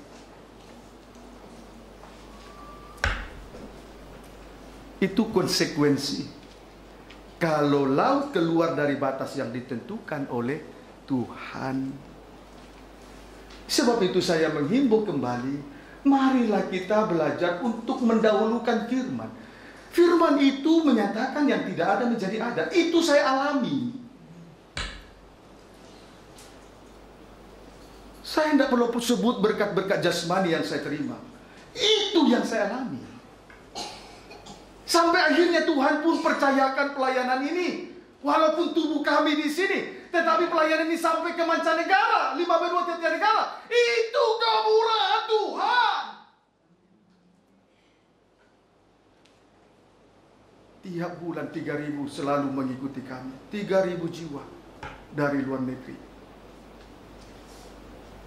Yang tidak ada menjadi ada. Si Tuhan. Kiranya dapat dipahami. Tidak usah takut, saudaraku. Dahulukan saja firman. Natal terus terjadi. Pada mulanya adalah firman. Kalau tidak, konsekuensinya dua. Pedang tidak akan menimpa keturunan Daud, dan juga menimpa keluarga Daud. Kesusahan terjadi sampai diakhiri dengan kesedihan. Puji Tuhan, satu kali Pendeta Agus dari Surabaya, pembaca yang kedua nanti, bercerita. Saya hanya bisa berkata, Bro, sebelum ada jiwa, saya suruh ada seorang, saya katakan pengerja saja ya, walaupun belum ada jiwa. Saya katakan, Edo, ambil batu. Mau apa? Dikira saya mau timpukin dia seperti hukum Taurat sampai mati. Sebesar apa? Sebesar ini ya. Sebesar ini. Jangan terlalu sebesar ini, kamu tidak bisa. Sebesar ini. Berapa om? Saya hitung-hitung. Angka 6, angka daging. 5 korban Kristus. Kalau 5 terlalu dikit. 7. Sempurna saja. Iya om. Masih ada 5 om. Cari, harus dapat 7. Di bawah dapat 7. Ayo pimpin pujian. Saya bawa firman. Kita nyanyi. Apa ini om? Kamu gak usah bantah saya. Lakukan. Ya udah om, kalau om yang suruh ya sudah. Mari kita nyanyi. Oh, saya menangis, dia menangis. Haleluya. Sudah. Saya khotbah. Hei jiwa, engkau jiwa. Saya tidak tahu ya, kok bisa si Edo ini menangis. Padahal firmannya ke batu. Saya khotbah ke batu. Mungkin dia belum pernah lihat hamba Tuhan seperti ini, kok batu dikhotbahi. Saya bilang, saya bukan orang stres. Saya belajar dahulukan firman. Saya ceritakan kepada Pendeta Agus. Kami saling menguatkan. Asal kita dahulukan firman. Tidak usah putus asa. Amin, saudaraku. Dahulukan firman. Puji Tuhan. Barangkali lebih dari kesaksian yang saya punya ini, mungkin sudah saudara alami. Saya hanya menyaksikan apa yang saya alami saja. Percayalah, belajarlah untuk mendahulukan firman. Amin, saudaraku. Puji Tuhan. Haleluya. Baik. Tadi kita sudah lihat akhir dari sebuah episode sangat menyedihkan sekali. Semoga itu tidak menimpa kehidupan kita, keturunan kita, keluarga kita masing-masing. Masa kita takut sama anak sendiri? Amin, saudaraku. Itu anak jasmani, anak rohani, sidang jemaat. Masa hamba-hamba Tuhan takut sama sidang jemaat? Karena dia orang kaya, karena dia punya uang, karena dia punya kedudukan. Masa takut? Sampai hari ini saya belum takut. Tapi semoga tidak takut sampai kapanpun. Amin, saudaraku. Doa saya tidak izinkan orang kaya jadi majikan di dalam penggembalaan ini. Biar semua sudah sarjana ini, sudah hampir sarjana semua ini kuliah sendiri. Saya bilang, oke, kamu nanti sarjana, titelmu lebih tinggi. Saya ini hanya sekolah Alkitab. Jangan pernah mengajar ya. Dengar baik-baik. Saya tidak pernah takut. Asal saya dahulukan firman. Jangan juga saya korupsi, lalu saya mau ajar. Dari mana kuasa saya? Harus disiplin juga. Amin, saudaraku. Puji Tuhan. Kiranya dapat dipahami dengan baik. Mari kita perhatikan jalan keluarnya, supaya kita lepas dari akhir episode yang sangat menyedihkan tadi ya. Amin, saudaraku. Baik. Tapi boleh juga saya tambahkan tanpa kita baca. Tuhan membentuk Adam dan Hawa, istrinya, lalu ditempatkan di Taman Eden. Hanya satu tujuannya, untuk mengusahakan dan memeliharakan Taman Eden. Tapi untuk mengusahakan dan memeliharakan Taman Eden ada ketentuannya. 2. Semua pohon yang ada taman ini bebas kau makan buahnya. Itu 1. Yang kedua, tapi pohon yang baik, buah yang baik dan yang jahat, jangan kau makan buahnya. Kalau melanggar, ya konsekuensinya mati. Berarti tetap Adam dan Hawa tetap mendahulukan firman, ketentuan yang ditetapkan oleh Tuhan. Amin, saudaraku.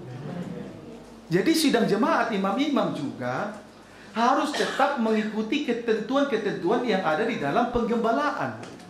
Tidak boleh seenaknya. Dan gembala tidak boleh takut.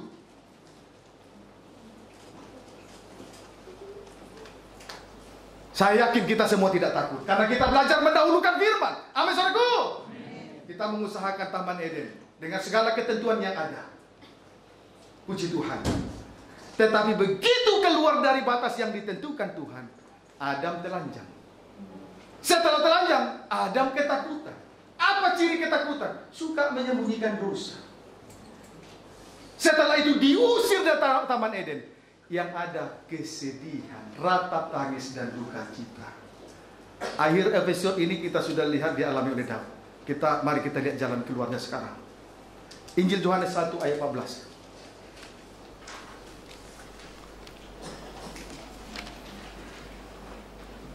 Injil Yohanes 1 ayat 14. Demikianlah firman Tuhan. Ya, tadi pada mulanya adalah firman. Natal telah terjadi.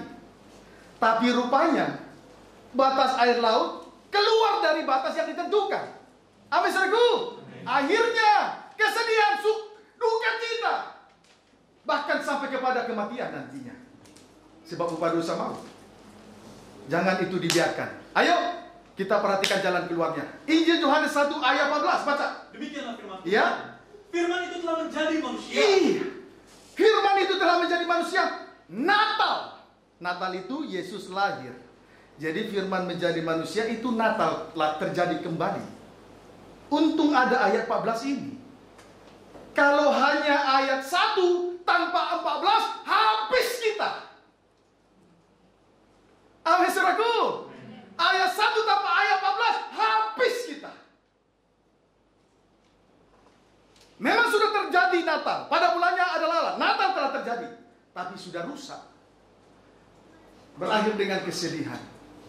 Ayo kembali lagi ke Natal. Kembali pada mulanya firman. Ya, amin, saudaraku. Baik, ulangi baca. Firman itu telah menjadi manusia. Ya, firman menjadi manusia sama dengan Natal. Terus? Dan diam di antara kita. Ya, mendarah daging terus. Dan kita telah melihat kemuliaannya. Ya. Yaitu kemuliaan yang diberikan kepadanya. Ya. Sebagai anak tunggal Bapa. Ya. Penuh kasih karunia dan kebenaran. Firman itu telah menjadi manusia sama dengan Natal. Harus kembali ke Natal. Kembali mendahulukan firman. Jangan keluar dari batas yang ditentukan oleh Tuhan. Ya, amin, saudaraku. Puji Tuhan. Baik, berarti kembali mendahulukan firman dari segala yang ada ini. Puji Tuhan. Pertanyaannya, bagi kita sekarang malam ini, mengapa kita dapat melihat kemuliaan Allah? Pada saat Natal terjadi, firman menjadi daging, prosesnya lewat kelahiran. Firman Yesus menjadi manusia, tidak menjelma loh. Saya ulangi, tidak menjelma. Tolong ini diluruskan. Karena Yesus menjadi manusia itu ada prosesnya. Lewat kelahiran, Natal. Kalau menjelma nanti tidak ada Natal. Hanya pada mulanya firman saja, susah kita. Amin, saudaraku. Puji Tuhan. Kalau firman menjadi manusia tanpa proses, tanpa Natal, itu namanya jadi-jadian. Kita ini bukan jadi-jadian. Ada prosesnya, Natal. Amin, saudaraku. Puji Tuhan. Itu jalan keluarnya. Kembali ke Natal. Kembali mendahulukan firman. Pertanyaannya, mengapa ketika kita mendahulukan firman, kita bisa melihat kemuliaan Allah? Pertanyaannya, mengapa kita dapat melihat kemuliaan Allah? Setelah kembali ke Natal, kembali mendahulukan firman. Jawabnya titik 2. Karena di dalam firman itu ada 2 hal. 1, firman, di dalam firman ada kasih karunia. Jelas semua itu? Ada kasih karunia, betul ya?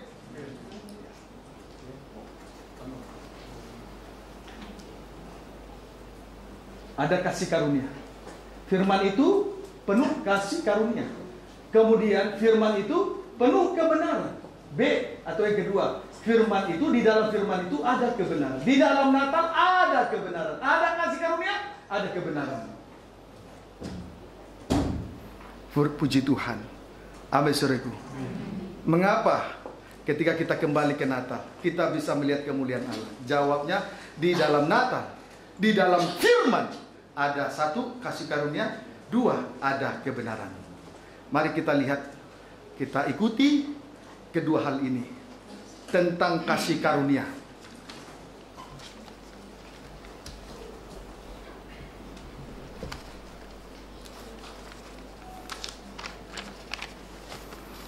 Tentang kasih karunia. Yang pertama, Injil Matius pasal 15.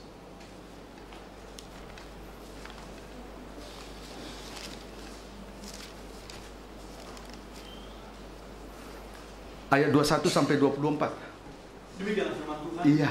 Perempuan Kanaan yang percaya. Perempuan Kanaan, bukan bangsa Israel. Kanaan bukan Israel, berarti kafir. Terus? Lalu Yesus pergi dari situ dan menyingkir ke daerah Tirus dan Sidon. Ke Tirus, Sidon, terus. Maka datanglah seorang perempuan Kanaan dari daerah itu dan berseru, kasihanilah aku, kasihanilah aku, ya Tuhan, anak Daud. Dia raja. Terus? Karena anakku perempuan kerasukan setan dan sangat menderita. Iya, puji Tuhan. Perempuan Kanaan memohon belas kasih kepada Tuhan. Terus? Tetapi Yesus sama sekali tidak menjawabnya. Iya. Lalu murid-muridnya datang dan meminta kepadanya. Iya. Suruhlah ia pergi. Yang mengikuti kita dengan berteriak-teriak. 24. Jawab Yesus. Iya. Aku diutus hanya kepada domba-domba yang hilang dari umat Israel. Ketika perempuan Kanaan ini memohon belas kasih, Yesus menjawab, aku diutus hanya kepada domba-domba yang hilang dari umat Israel. Ya, saya kira Tuhan tidak hanya diutus, Yesus tidak hanya diutus untuk bangsa Israel, tapi juga untuk bangsa kafir. Tetapi ini harus dipahami, bukan berarti Tuhan salah mengatakan ini. Ada maksud Tuhan di situ. Baca terus. Ayat 25 sampai 26. Tetapi perempuan itu mendekat dan menyembah dia sambil berkata, Tuhan, tolonglah aku. Dia tidak berhenti. Terus? Tetapi Yesus menjawab, tidak patut mengambil roti yang disediakan bagi anak-anak dan melemparkannya kepada anjing. Puji Tuhan. Perempuan ini tidak berhenti minta tolong. Untuk yang kedua kali, sekalipun dia sudah mendengar pernyataan, aku diutus hanya kepada domba-domba yang hilang dari umat Israel. Tetapi dia tidak berhenti memohon belas kasih. Dia tetap berkata, Tuhan tolong aku. Jawab Tuhan yang kedua, jawab Yesus yang kedua. Tidak patut mengambil roti yang disediakan bagi anak-anak dan melemparkannya kepada anjing. Jadi perempuan Kanaan itu adalah gambaran dari anjing. Gambaran dari bangsa kafir. Bangsa kafir itu sendiri digambarkan seperti anjing. Anjing, tabiat dari anjing yang pertama menyukai borok. Injil Lukas pasal 15. Ya, Injil Lukas 16 ayat 21. Menyukai kelemahan orang lain. Ya, akhirnya terjadi nyanyian berbalas-balasan, kejahatan dibalas dengan kejahatan. Kemudian tabiat anjing yang kedua, saudaraku, mengulangi kesalahan yang sama. 2 Petrus 2 ayat 22. Kemudian tabiat anjing yang ketiga, liar tidak tergembala. Injil Yohanes pasal 10 ayat 12. Itu tabiat daripada anjing. Sebab itu bangsa kafir digambarkan seperti anjing. Bayangkan begitu kerasnya Yesus berkata kepada perempuan Kanaan, "Hei bangsa kafir," digambarkan seperti anjing. Tadi pertama aku diutus hanya kepada domba. Dia tidak berhenti. Kemudian Yesus berkata, untuk yang kedua kali, tidak patut mengambil roti yang disediakan bagi anak-anak dan melemparkannya kepada anjing. Itu yang kedua. Tapi kita lihat reaksi daripada perempuan Kanaan yang adalah bangsa kafir digambarkan seperti anjing. Kita sudah lihat tabiat anjing ada 3. Mengulangi kesalahan, menyukai kelemahan orang lain, kemudian liar, tidak tergembala, sesuka hati beribadah di tempat-tempat lain. Ayat 27. Kata perempuan itu, lihat reaksi daripada perempuan Kanaan. Terus, benar Tuhan. Benar Tuhan. Namun anjing itu makan ramah-ramah yang jatuh dari meja tuannya. Benar Tuhan. Artinya, iya, saya banyak kesalahan. Saya bangsa kafir dengan tabiat anjing. Tapi dia mendahulukan firman Tuhan. Amin, saudaraku. Tapi dia mau mendahulukan firman. Ramah-ramah yang jatuh dari meja tuannya. Ada kalanya kalau kita menegur, dia lawan lagi. Tidak sadar kalau dia salah. Dia tidak sadar kalau dia kafir. Seharusnya kalau ada teguran, kita menyadari, iya, langsung kembali ke Natal. Kembali dahulukan firman. Jangan saling menentang. Apalagi hamba Tuhan tidak boleh berdebat. Seitulah saya lebih banyak berdiam di hadapan hamba Tuhan hari-hari ini. Mau bilang apa ya terserah, tapi saya lihat sudah tidak masuk akal sebetulnya. Saya diam saja. Coba bayangkan, mohon maaf dulu, minyak ditumpahi di daerah-daerah, kan tidak sesuai dengan firman tuh. Tapi saya diam. Ayo kita doa, kita tumpahi minyak ini. Kalau urapan dari minyak bimoli, urapan itu dari salib. Tabung tanduk dituangkan ke kepala Daud. Sedangkan pengurapan dari Saul dari buli-buli tanah liat, daging. Jadi tabung itu disembelih dulu domba, jadilah tabung minyak urapan. Tapi saya tetap diam. Ayo 2 keliling. Saya tahu, bukan maksud menghakimi. 2 keliling ditumpahi minyak di situ. Kenapa enggak dikasih ke rumah saya? Saya bilang terima kasih, Tuhan memberkati. Pasti didengar Tuhan doa saya. Tapi walaupun saya lihat kesalahan seperti itu, saya diam. Sudahlah, sebab kalau saya nanti omong, apalagi yang lebih muda ini, pasti banyak nanti bentrokan.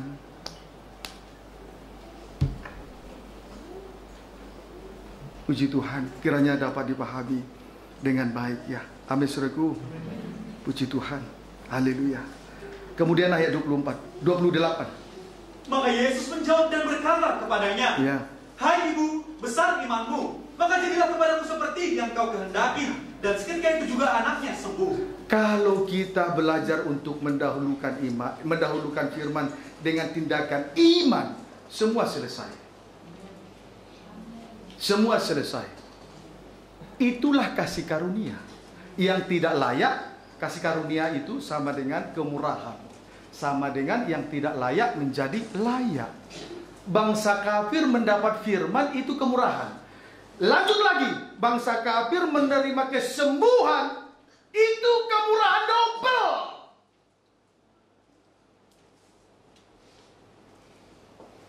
Coba bayangkan kalau bangsa kafir kerasukan setan terus.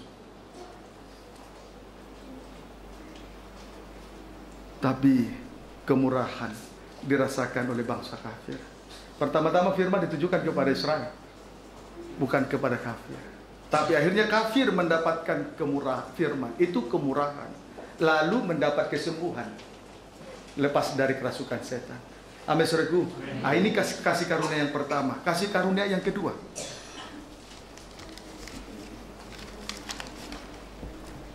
sama-sama kita belajar Injil Yohanes 8 ayat 1-5.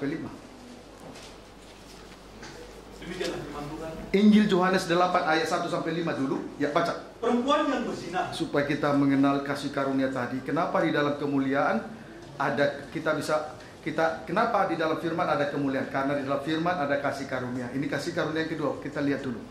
8 ayat 1-5. Tetapi Yesus pergi ke Bukit Zaitun. Iya. Pagi-pagi benar dia berada lagi di bait Allah. Iya, terus. Dan seluruh rakyat datang kepadanya. Iya. Ia duduk dan mengajar mereka. Iya, terus. Maka ahli-ahli Taurat dan orang-orang Farisi membawa kepadanya seorang perempuan yang kedapatan berbuat zina. Terus. Mereka menempatkan perempuan itu di tengah-tengah, lalu berkata kepada Yesus, Iya. Rabi, perempuan yang tertangkap basah ketika ia sedang berbuat zina. Ayat 5. Musa dalam hukum Taurat memerintahkan kita untuk melempari perempuan-perempuan yang demikian. Apakah pendapatmu tentang hal itu? Puji Tuhan. Di sini kita melihat ada seorang perempuan kedapatan berbuat zina waktu pagi hari. Lalu ahli Taurat dan orang Farisi menarik, menggeret, lalu dilemparkan di hadapan Yesus. Kalau menurut hukum Taurat, mereka berkata kepada Yesus, menurut hukum Taurat perempuan seperti ini harus dilempari dengan batu sampai bati. Kejahatan dibalas dengan kejahatan. Mata ganti mata, gigi ganti gigi. Itu ayat 1 sampai ayat 5. Kemudian ayat 6. Mereka mengatakan hal itu. Ulangi dulu. Mereka mengatakan hal itu untuk mencobai dia. Terus. Supaya mereka memperoleh sesuatu untuk menyalahkannya. Selain itu, terus. Tetapi Yesus membungkuk, lalu menulis dengan jarinya di tanah. Ya.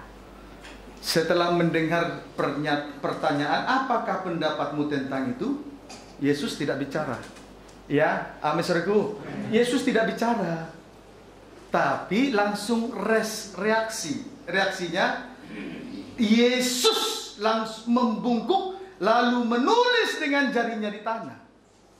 Kalau orang ahli Taurat dan orang Farisi diadu soal, ujung-ujungnya ribut. Namanya ahli Taurat. Hamba Tuhan berselisih ayat dengan ayat, hamba Tuhan dengan hamba Tuhan berselisih dengan ayat. Kalau terus dipertahankan, ujung-ujungnya bertengkar. Percaya saja. Saya itu lebih banyak diam. Tunjukkan saja prakteknya. Mendengar pertanyaan itu, Yesus membungkuk lalu menulis dengan jarinya di tanah. Ayat 7-8. Ini pelajaran yang sangat baik untuk kita boleh mendapatkan kasih karunia itu. Ayat 7-8. Dan ketika mereka terus-menerus bertanya kepadanya, kemudian tidak berhenti. Mereka tetap mendesak Yesus. Terus ia pun bangkit berdiri, lalu berkata kepada mereka, terus, barang siapa di antara kamu tidak berdosa, hendaklah ia yang pertama melemparkan batu kepada perempuan itu.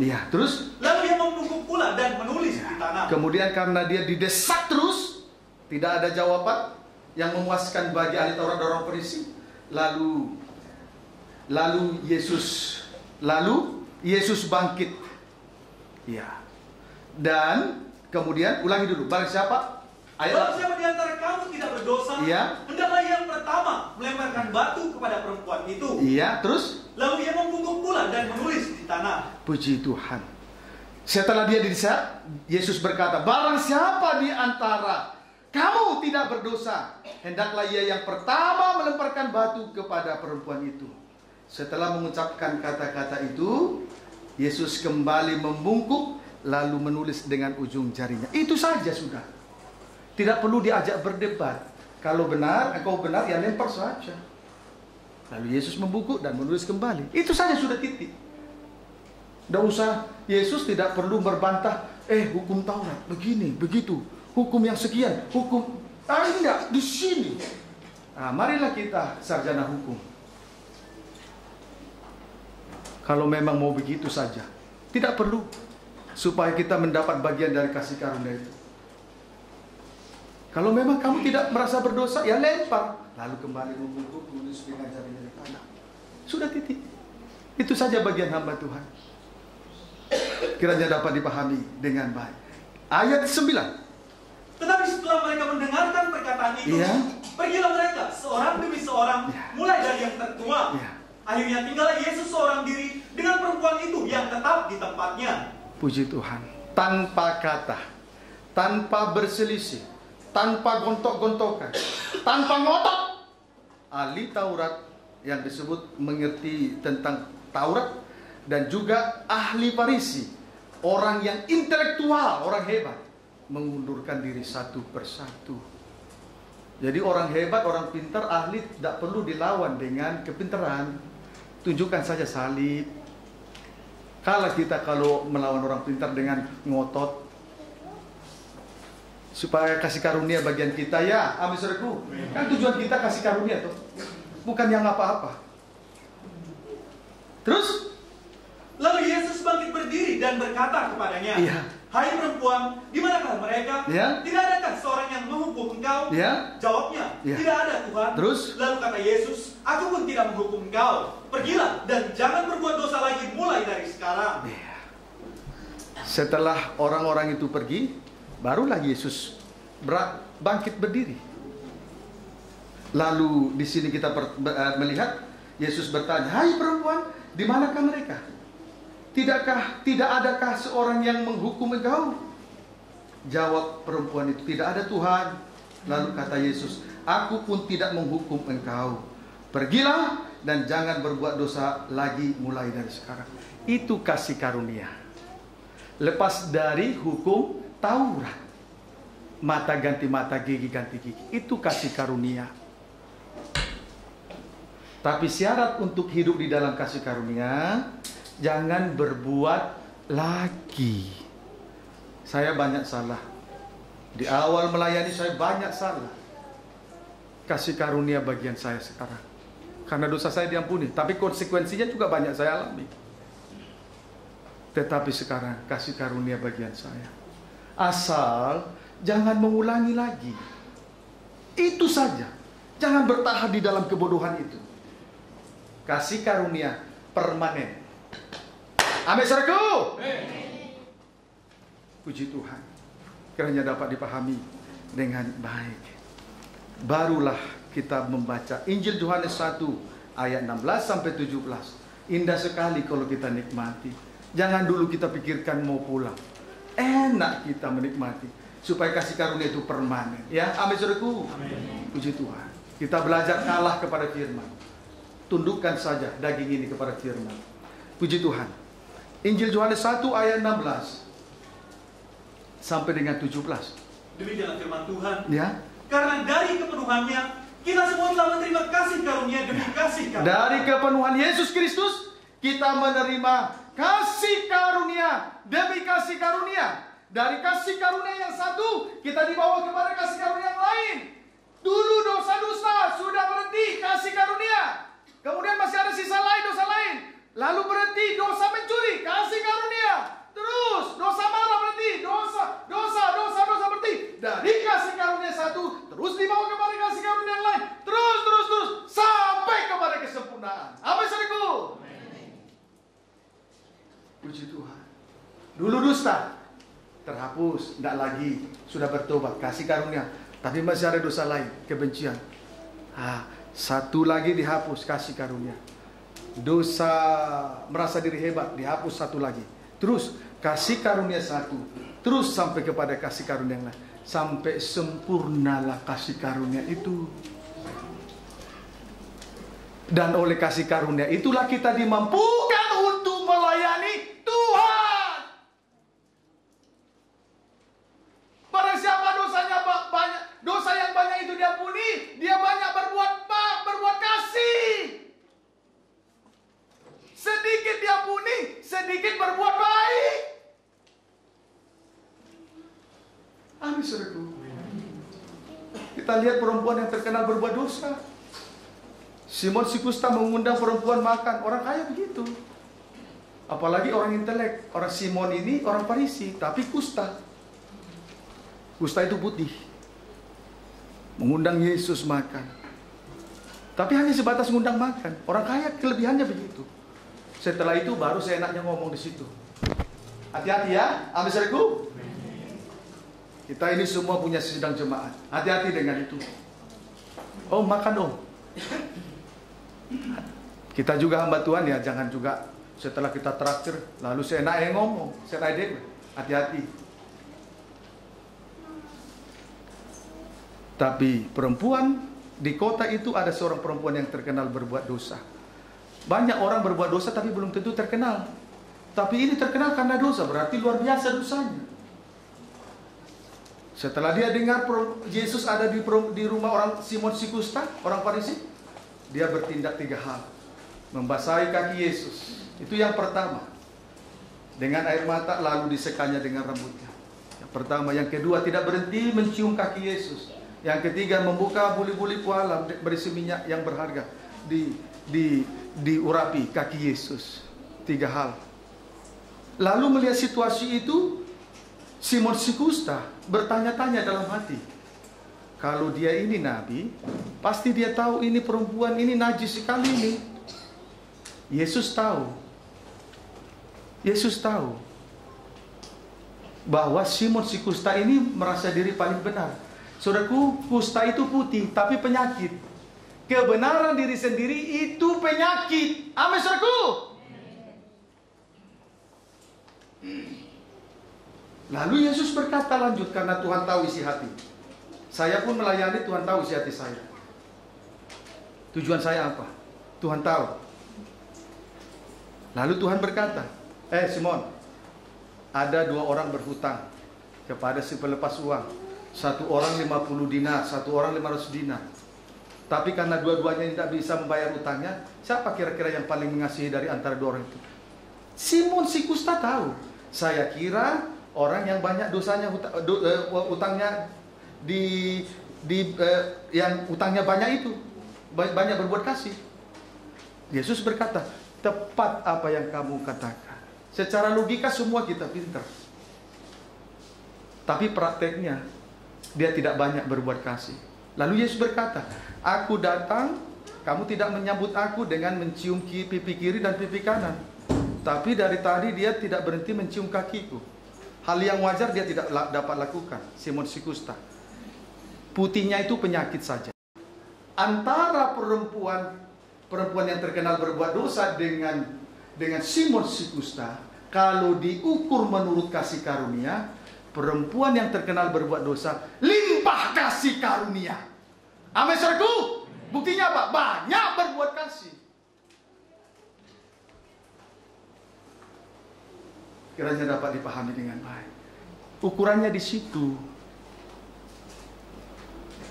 Barulah baca ayat 17. Sebab hukum Taurat diberikan oleh Musa. Terus, tetapi kasih karunia dan kebenaran datang oleh Yesus Kristus. Amin, saudaraku. Kasih karunia dan kebenaran datang oleh Yesus Kristus. Puji Tuhan. Inilah kasih karunia itu. Saya kira kita semua dengan mudah sekali mengerti. Karena saudara juga paham. Tapi momen ini untuk mengingatkan, menguatkan kita kembali. Itu saja. Amin, saudaraku. Nah, itu sedikit tentang kasih karunia. Sedikit tentang kebenaran. supaya kita akhiri ibadah ini. Tentang kebenaran. Injil Yohanes 18. Natal tadi sudah telah terjadi, tapi akhirnya rusak, kembali ke Natal. Supaya kita ada kasih karunia, kita melihat kemuliaan Allah, karena di firman itu ada penuh kasih karunia, firman itu penuh kebenaran, tentang kebenaran. Injil Yohanes 18 ayat 37 sampai 38 bagian A. Yesus di hadapan Pilatus. Iya. Maka kata Pilatus kepadanya, iya, jadi engkau adalah raja? Engkau adalah raja?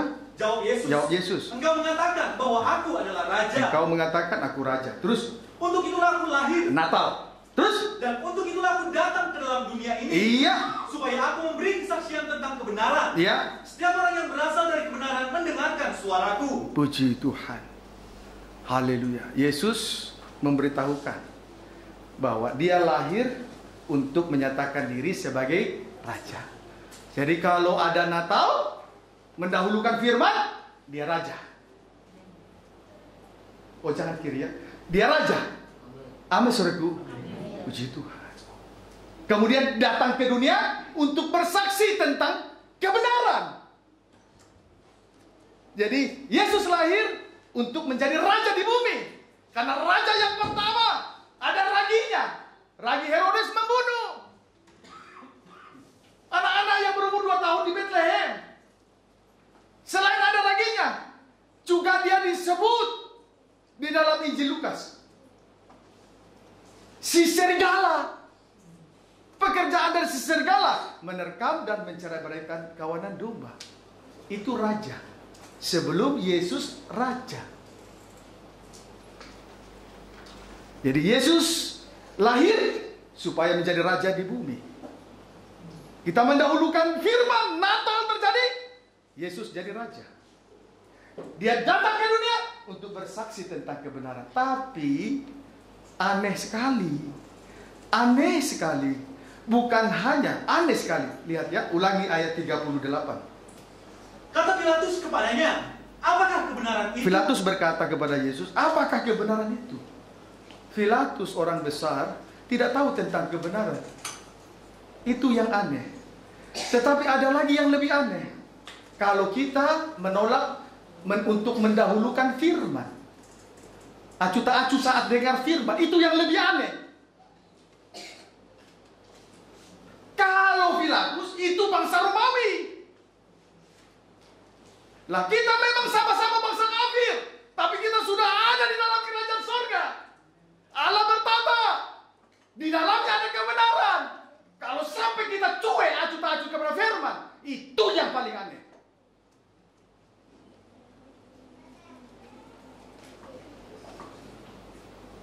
Amin, saudaraku. Itu yang paling aneh. Kalau sidang jemaat bertahun-tahun dengar firman, sudah diajar pengajaran mempelai, tapi masih tetap acu tak acu bicara sana bicara sini. Nah, itu yang paling aneh bagi saya.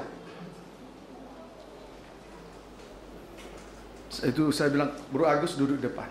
Tolong kasih kesaksian ke belakang.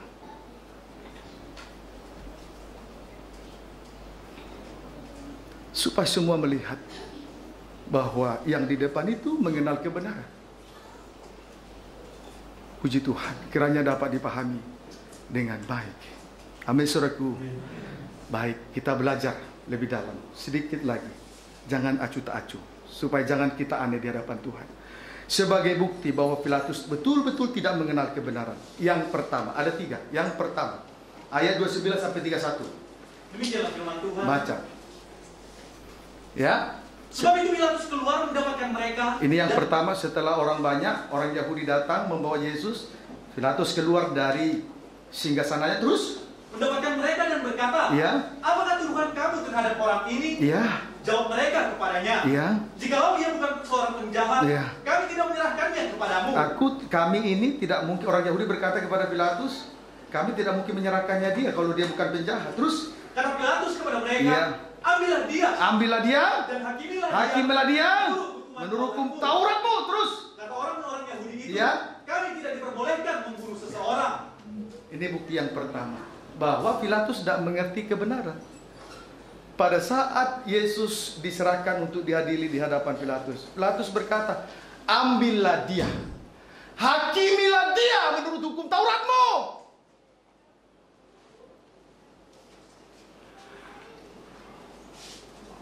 Kalau dipercaya tugas untuk melayani Tuhan, ayo kita kerjakan sesuai dengan tanggung jawab yang dipercayakan oleh Tuhan. Kalau kita serahkan tanggung jawab yang dipercayakan oleh Tuhan, itu ibadah lahiriah, hukum Taurat, ibadah Taurat. Jadi akhirnya benar apa yang dikatakan oleh orang Yahudi. Kami tidak diperbolehkan membunuh Yesus. Hukum yang keenam. Hukum kelima, hormati orang tuamu. Hukum keenam, jangan membunuh. Jadi benar Yahudi. Nanti Taurat lebih benar kalau kita melepaskan tanggung jawab. Malam ini berikan keputusan yang adil di hadapan Tuhan. Jangan serahkan tanggung jawab itu kepada yang tidak bertanggung jawab.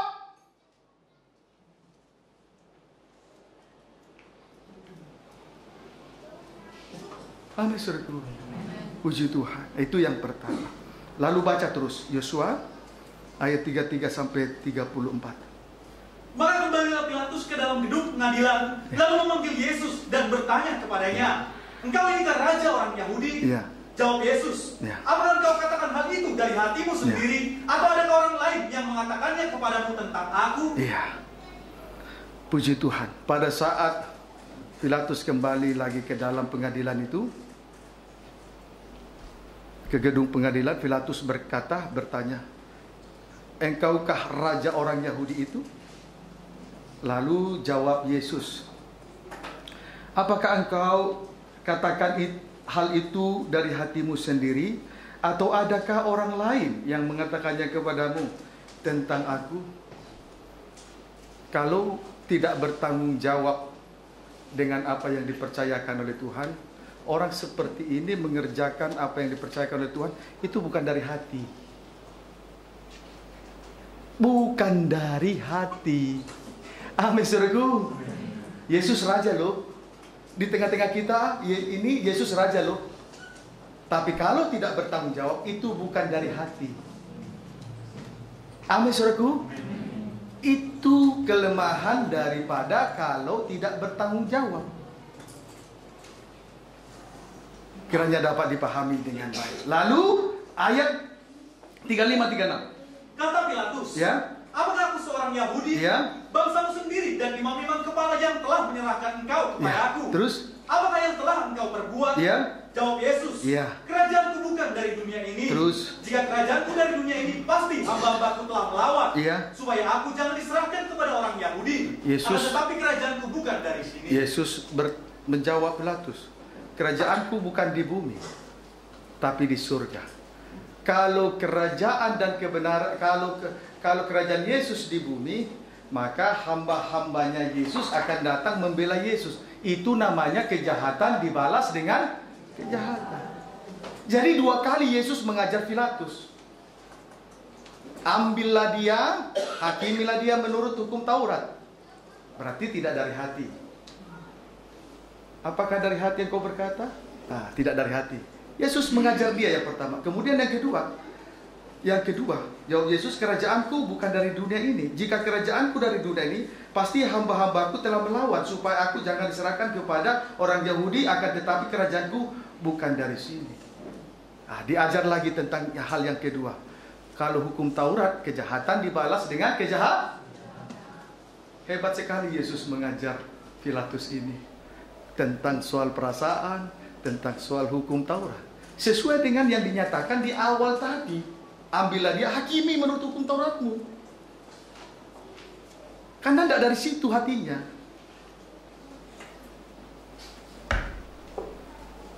Puji Tuhan. Barulah yang kedua. Ayat 30.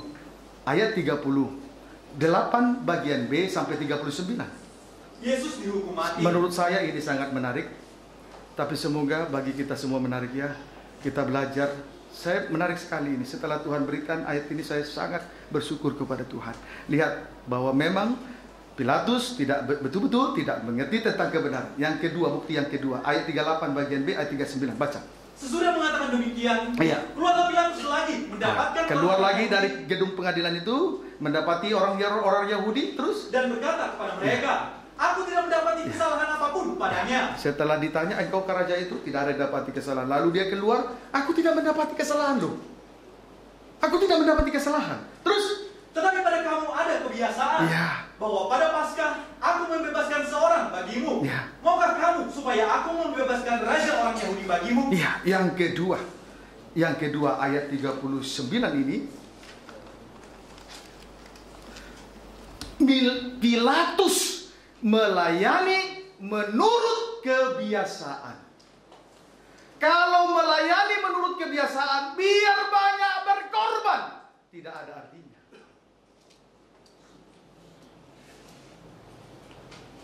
Di sini Pilatus berkata, sesudah mengatakan demikian, keluarlah Pilatus lagi, ayat 39, pada kamu ada kebiasaan bahwa pada Paskah aku membebaskan seorang bagimu. Maukah kamu supaya aku membebaskan raja orang Yahudi bagimu?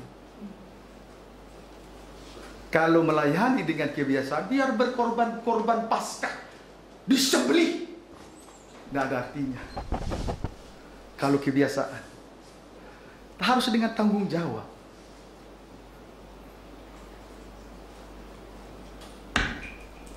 Biar berkorban seperti apa, tidak ada artinya. Berdarah-darah. Lihat ya, kita lihat buktinya. 1 Korintus 13. Kita belajar kepada firman, bukan kepada manusia. 1 Korintus 13 ayat 1 sampai 3. Kasih. Ya. Sekalipun aku dapat berkata-kata dengan semua bahasa manusia dan bahasa malaikat. Nah, ini hamba Tuhan hebat ini. Terus, tetapi jika aku tidak mempunyai kasih, aku sama dengan gong yang berkumandang dan canang yang gemerincing. Mengerti bahasa manusia, mengerti bahasa malaikat, tetapi kalau tidak mempunyai kasih, sama dengan gong yang berkumandang dan canang yang gemerincing. Saudara tahu gong? Saudara tahu canang? Gong kalau dipukul bunyinya gong. Kalau canang teng gitu. Tapi tidak punya nada. Dia tidak punya nada tinggi dan rendah. Hanya dong atau teng teng teng dong dong dong gong. Tidak bisa mengikuti tinggi rendahnya sebuah nada. Tidak bisa mengikuti iramanya Tuhan. Tinggi rendah, pengalaman kematian dan kebangkitan. Biarpun mengerti semua, tapi tidak ada pengalaman kematian. Itulah irama dalam pelayanan ini. No! Kita ikuti irama Tuhan dalam melayani Tuhan. Kalau dia masuk dalam pengalaman kematian hari ketiga bangkit, ikuti. Sebagai pemain musik, mati di situ. Dagingnya jangan bersuara, tanggung jawabi. Pemain pujian, mati di situ. Tanggung jawabi. Hari ketiga bangkit. Itu irama kita melayani. Itu irama. Sebuah irama untuk melayani Tuhan.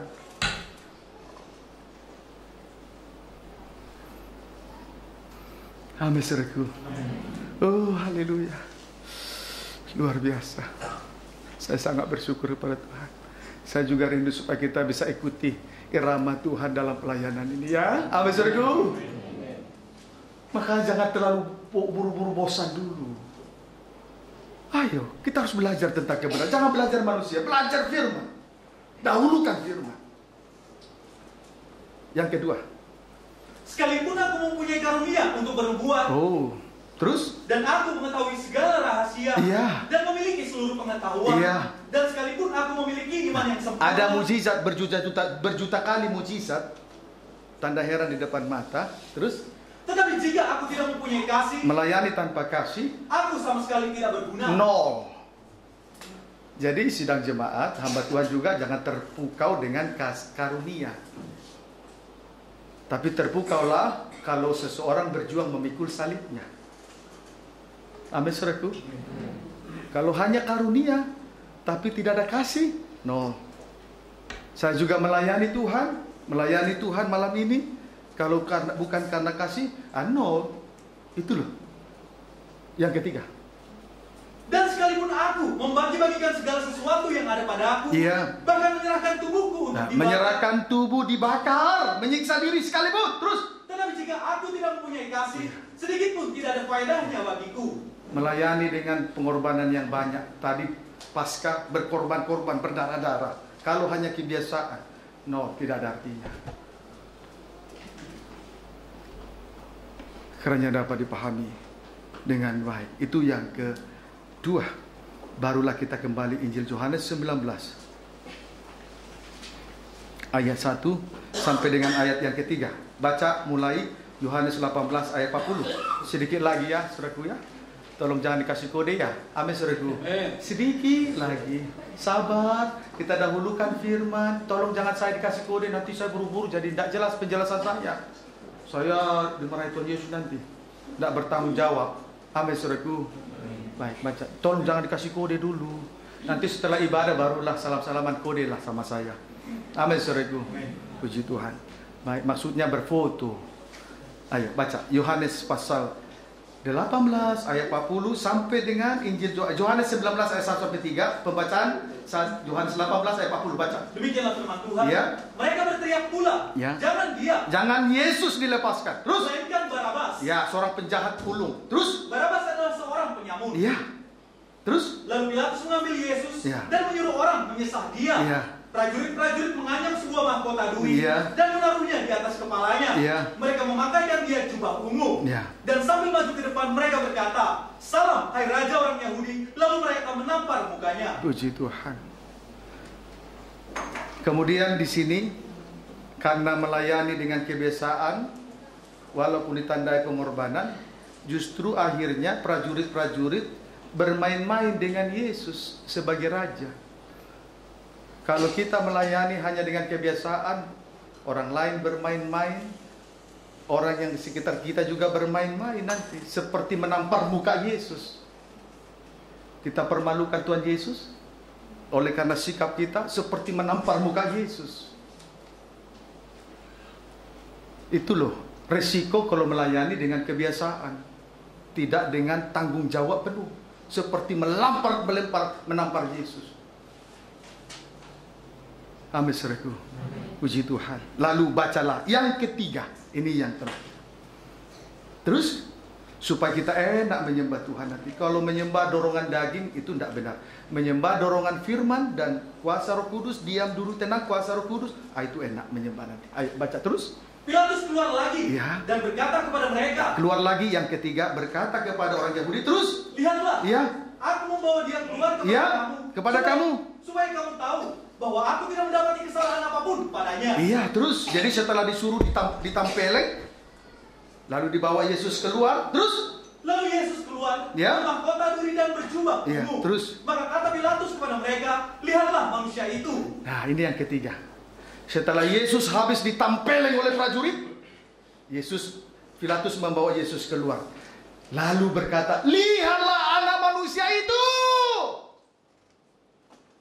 Maksudnya Pilatus, setelah Yesus ditampeleng, dipukul, dihajar, babak belur, lalu nanti orang Yahudi iba. Itu bukan kasih karunia, menanggung penderitaan yang tidak harus ia tanggung, itu kasih karunia. Tetapi menderita karena pukulan, itu kesalahan, bukan kasih karunia. Banyak kali kita seolah-olah menderita babak belur supaya kita tertolong dan benar di mata Tuhan. Salah. Ayo pukuli dulu supaya saya nanti bawa Yesus, nanti babak belur, nanti saya katakan, lihat tidak ada kesalahan loh. Lihat anak manusia itu, tidak ada salah loh. Tapi kenyataannya, lihat, terus baca. Ketika imam-imam kepala dan penjaga-penjaga itu melihat dia, berteriaklah mereka, salibkan dia, salibkan dia. Terus kata Pilatus kepada mereka, ambil dia dan salibkan dia. Ambil saja, salibkan saja. Terus, sebab aku tidak mendapati kesalahan. Tapi ingat, saya tidak ada dapat kesalahan loh. Silakan saja hukumi.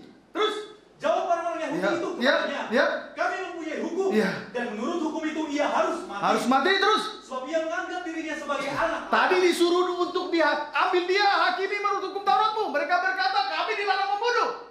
Tetapi Tapi yang kedua kali ambil, hakimi. Tapi yang pasti saya tidak lihat salah loh.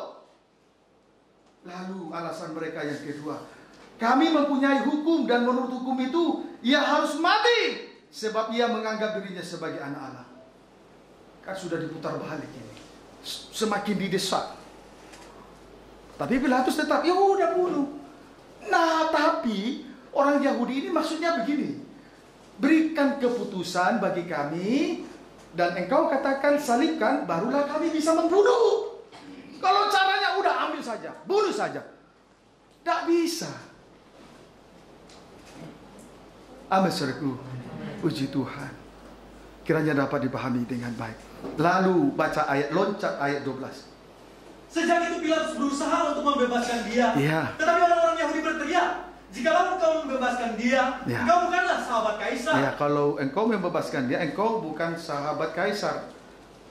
Kalau engkau sahabat kaisar, salibkan dia. Terus? Setiap orang yang menganggap dirinya sebagai raja, ia melawan kaisar. Terus? Ketika Pilatus mendengar perkataan itu, ia menyuruh membawa Yesus keluar. Dan ia duduk di kursi pengadilan di tempat yang bernama Litos Trotos, dalam bahasa Ibrani Gabata. Tetapi semakin lama semakin didesak, orang Yahudi semakin mendesak dia untuk menyalibkan Yesus. Lalu dia masuk kembali ke pengadilan, duduk di bangku pengadilan tanpa hasil, tanpa keputusan yang adil. Lalu dia duduk di tempat yang bernama Litos Trotos, dalam bahasa Ibrani Gabata. Saudaraku, perhatikan sungguh-sungguh. Kalau seseorang tidak berdaya, lepas tidak mau keluar dari kekurangannya, tidak mau lepas dari ketidakberdayaan, maka sama seperti duduk di kursi Gabata.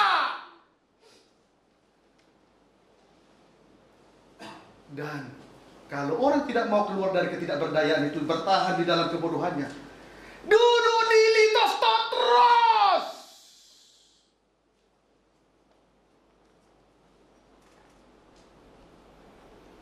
Ayo, yang masih duduk di kursi Gabata, yang masih duduk di Litos Trotos, ayo keluar dari sana.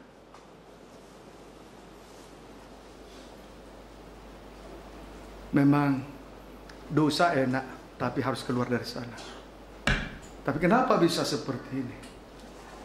Karena Pilatus tidak memiliki kebenaran, tidak mengerti tentang kebenaran. Sampai pada akhirnya Yesus pun disalibkan ayat berikutnya. Pilatus tidak mengerti tentang kebenaran. Amin, saudaraku. Tetapi malam ini kita sudah mendapat pelajaran yang indah tentang kebenaran itu. Kebenaran yang sejati terletak pada salib. Di luar salib tidak ada lagi kebenaran yang sejati. Akhirnya Yesus harus disalib. Itulah kebenaran yang sejati. Amin, saudaraku. Sangkal diri pikul salib. Saya ulangi, ini untuk saya. Barangkali untuk kita semua. Kalau tidak berdaya, tidak mau keluar dari ketidakberdayaan, saya mau katakan, sedang duduk di kursi Gabata, tidak mau berusaha berjuang dari kelemahan itu, entah kejahatan, entah kenajisan, berarti sedang duduk di kursi Litos Trotos.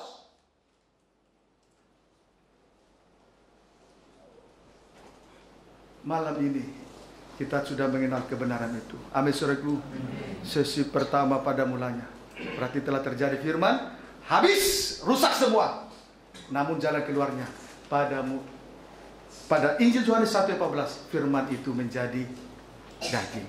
Kembali ke Natal. Amin, saudaraku. Kembali pemulihan. Di dalam Natal penuh kasih karunia, di dalam Natal penuh kebenaran. Tuhan Yesus memberkati kita semua.